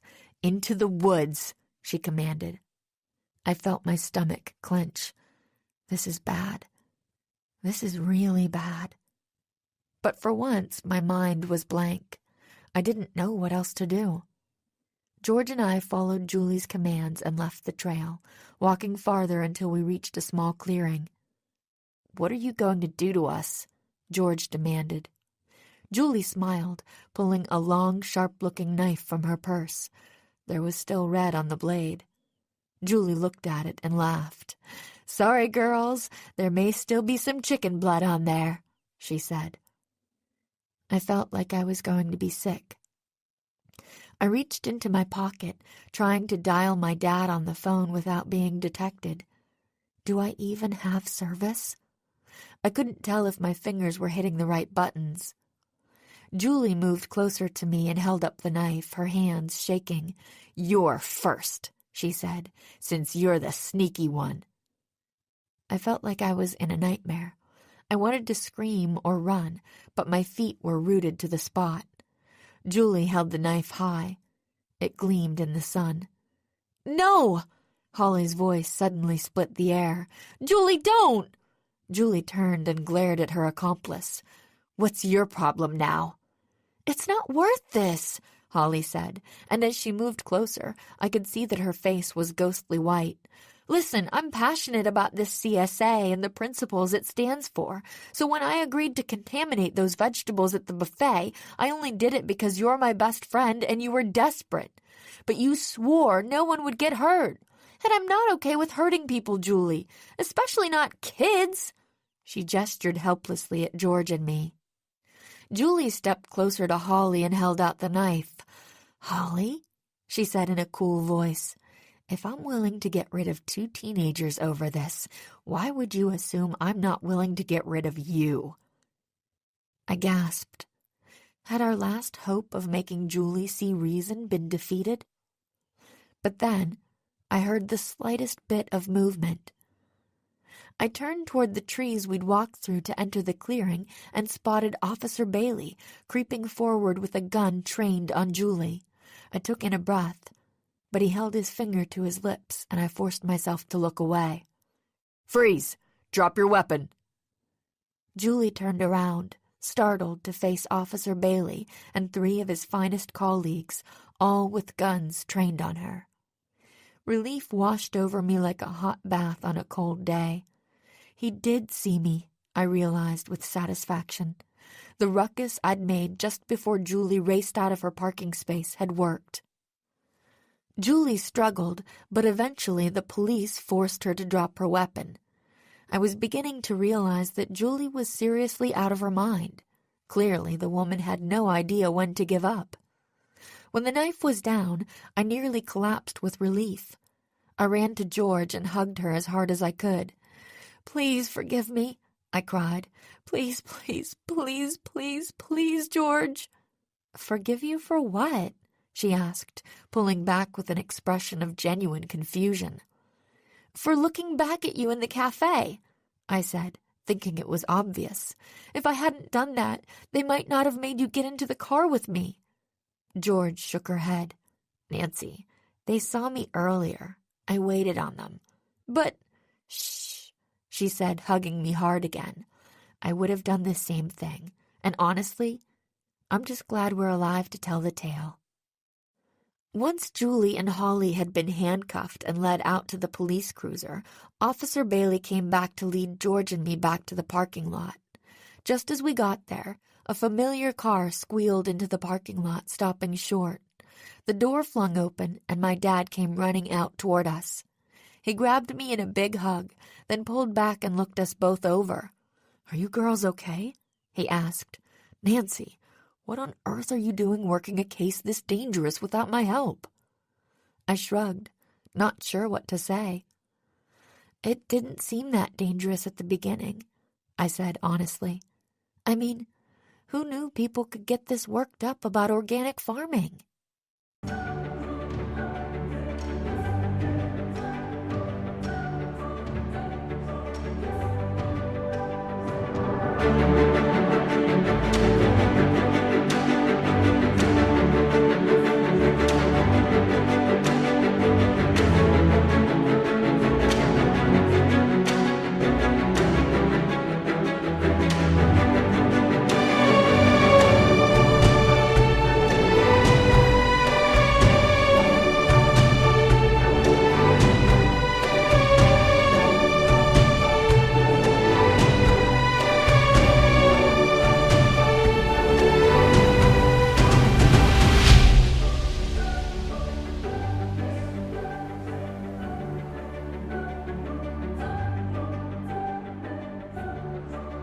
Chapter 14. Harvest Time.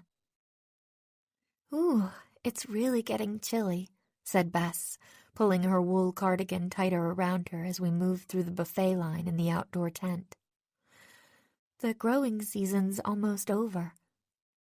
"And thanks to Nancy," Abby said with a smile as she spooned some eggplant curry onto our plates. "Black Creek Farm has had a very successful year after all." We were back at Black Creek a few months after all the excitement. Sam had invited George, Bess, Ned, and me for an end-of-harvest dinner and celebration. The farm looked incredibly beautiful, covered in all its fall foliage.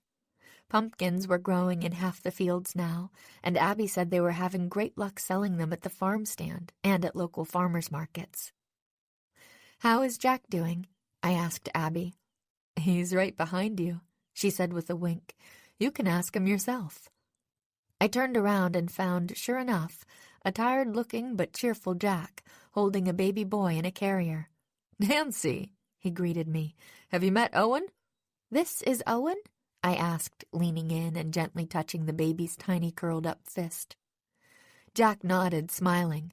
"He almost slept 6 hours straight last night." I laughed. "Is that good or bad?" "It's good," Jack said. "For his age, it's very, very good. But anyway, thank goodness for my parents. If they weren't here, if they hadn't offered to let us move in, I don't know what I'd be doing." After the dust had settled in the case against Julie, it had become clear that Julie had been lying about Jack sitting outside my house with the gun. Jack really hadn't known anything about her plan to convince Sam to close Black Creek Farm. Julie had the baby shortly after being placed in custody and was still in jail, awaiting trial along with Holly. Things didn't look good for Julie, but Abby had told me that Jack still brought baby Owen to visit her every other week. Their marriage was over, but Jack wanted Owen to know his mother. "I'm so glad it's working out for you," I said honestly. "You look happy." Jack smiled. "You know what? I am happy," he said. "This isn't how I pictured this happening at all, but the whole experience has brought me a lot closer to my family, and it's made me realize all the silly, petty things I was worried about before Owen was born, complaining about my inheritance, which Julie clearly took a lot more seriously than I thought. None of that matters. The more I learn about the farm, the more I like it. I'm just enjoying getting to live here with my parents." "It sounds like you've really come around to Black Creek," I said, smiling. "I have," Jack admitted. "It's a great place, and I'm excited for this little guy to grow up here." Just then I spotted someone I really wanted to see out of the corner of my eye. I asked Jack if he could excuse me, put my plate down on a table, and ran over. "Sam!" The gray-haired, rosy-cheeked farmer turned and faced me with a big smile. "Nancy, I'm so glad you and your friends could come." "How are you feeling?" I asked. "I'm great," said Sam. "Not completely cured, but it looks like the first round of chemo is working, and my doctors seem optimistic." "That's fantastic!" I cried. "It is," Sam agreed. "Plus, the farm is thriving. I mean, look at all the people here. This is only about half of our CSA members. It's weird, but the publicity we got from the whole Julie debacle has really driven a lot of customers our way. We're breaking even for this year, and if this continues, it looks like we'll do much better next year." "I'm really happy for you," I said sincerely. I'd grown fond of Sam in the short time we'd worked together. It was great to see how his life had turned around in just a few short months. "Well, we have you to thank, Nancy," Sam said, patting my shoulder. "Meeting you at that buffet was the best thing that could have happened to me. I'll never be able to thank you enough for what you've done for our family." I shrugged. "Give me a hug and we'll be square." So he did. And we were. I went back to pick up my plate and move through the rest of the buffet. Then I joined George, Bess, and Ned at a small table at the edge of the tent. They had already dug into their dinner, which they all agreed was delicious. I took a bite and let out a little sigh of pleasure. "This tastes amazing," I said. George smiled. "So, Nancy, she said with a mischievous look. Has working on this case made you want to get more involved in the growing of your food? I poked a carrot with my fork. Actually, I admitted, I think I'm done with farms for a while. Though I did sign my family up for the Black Creek CSA next year.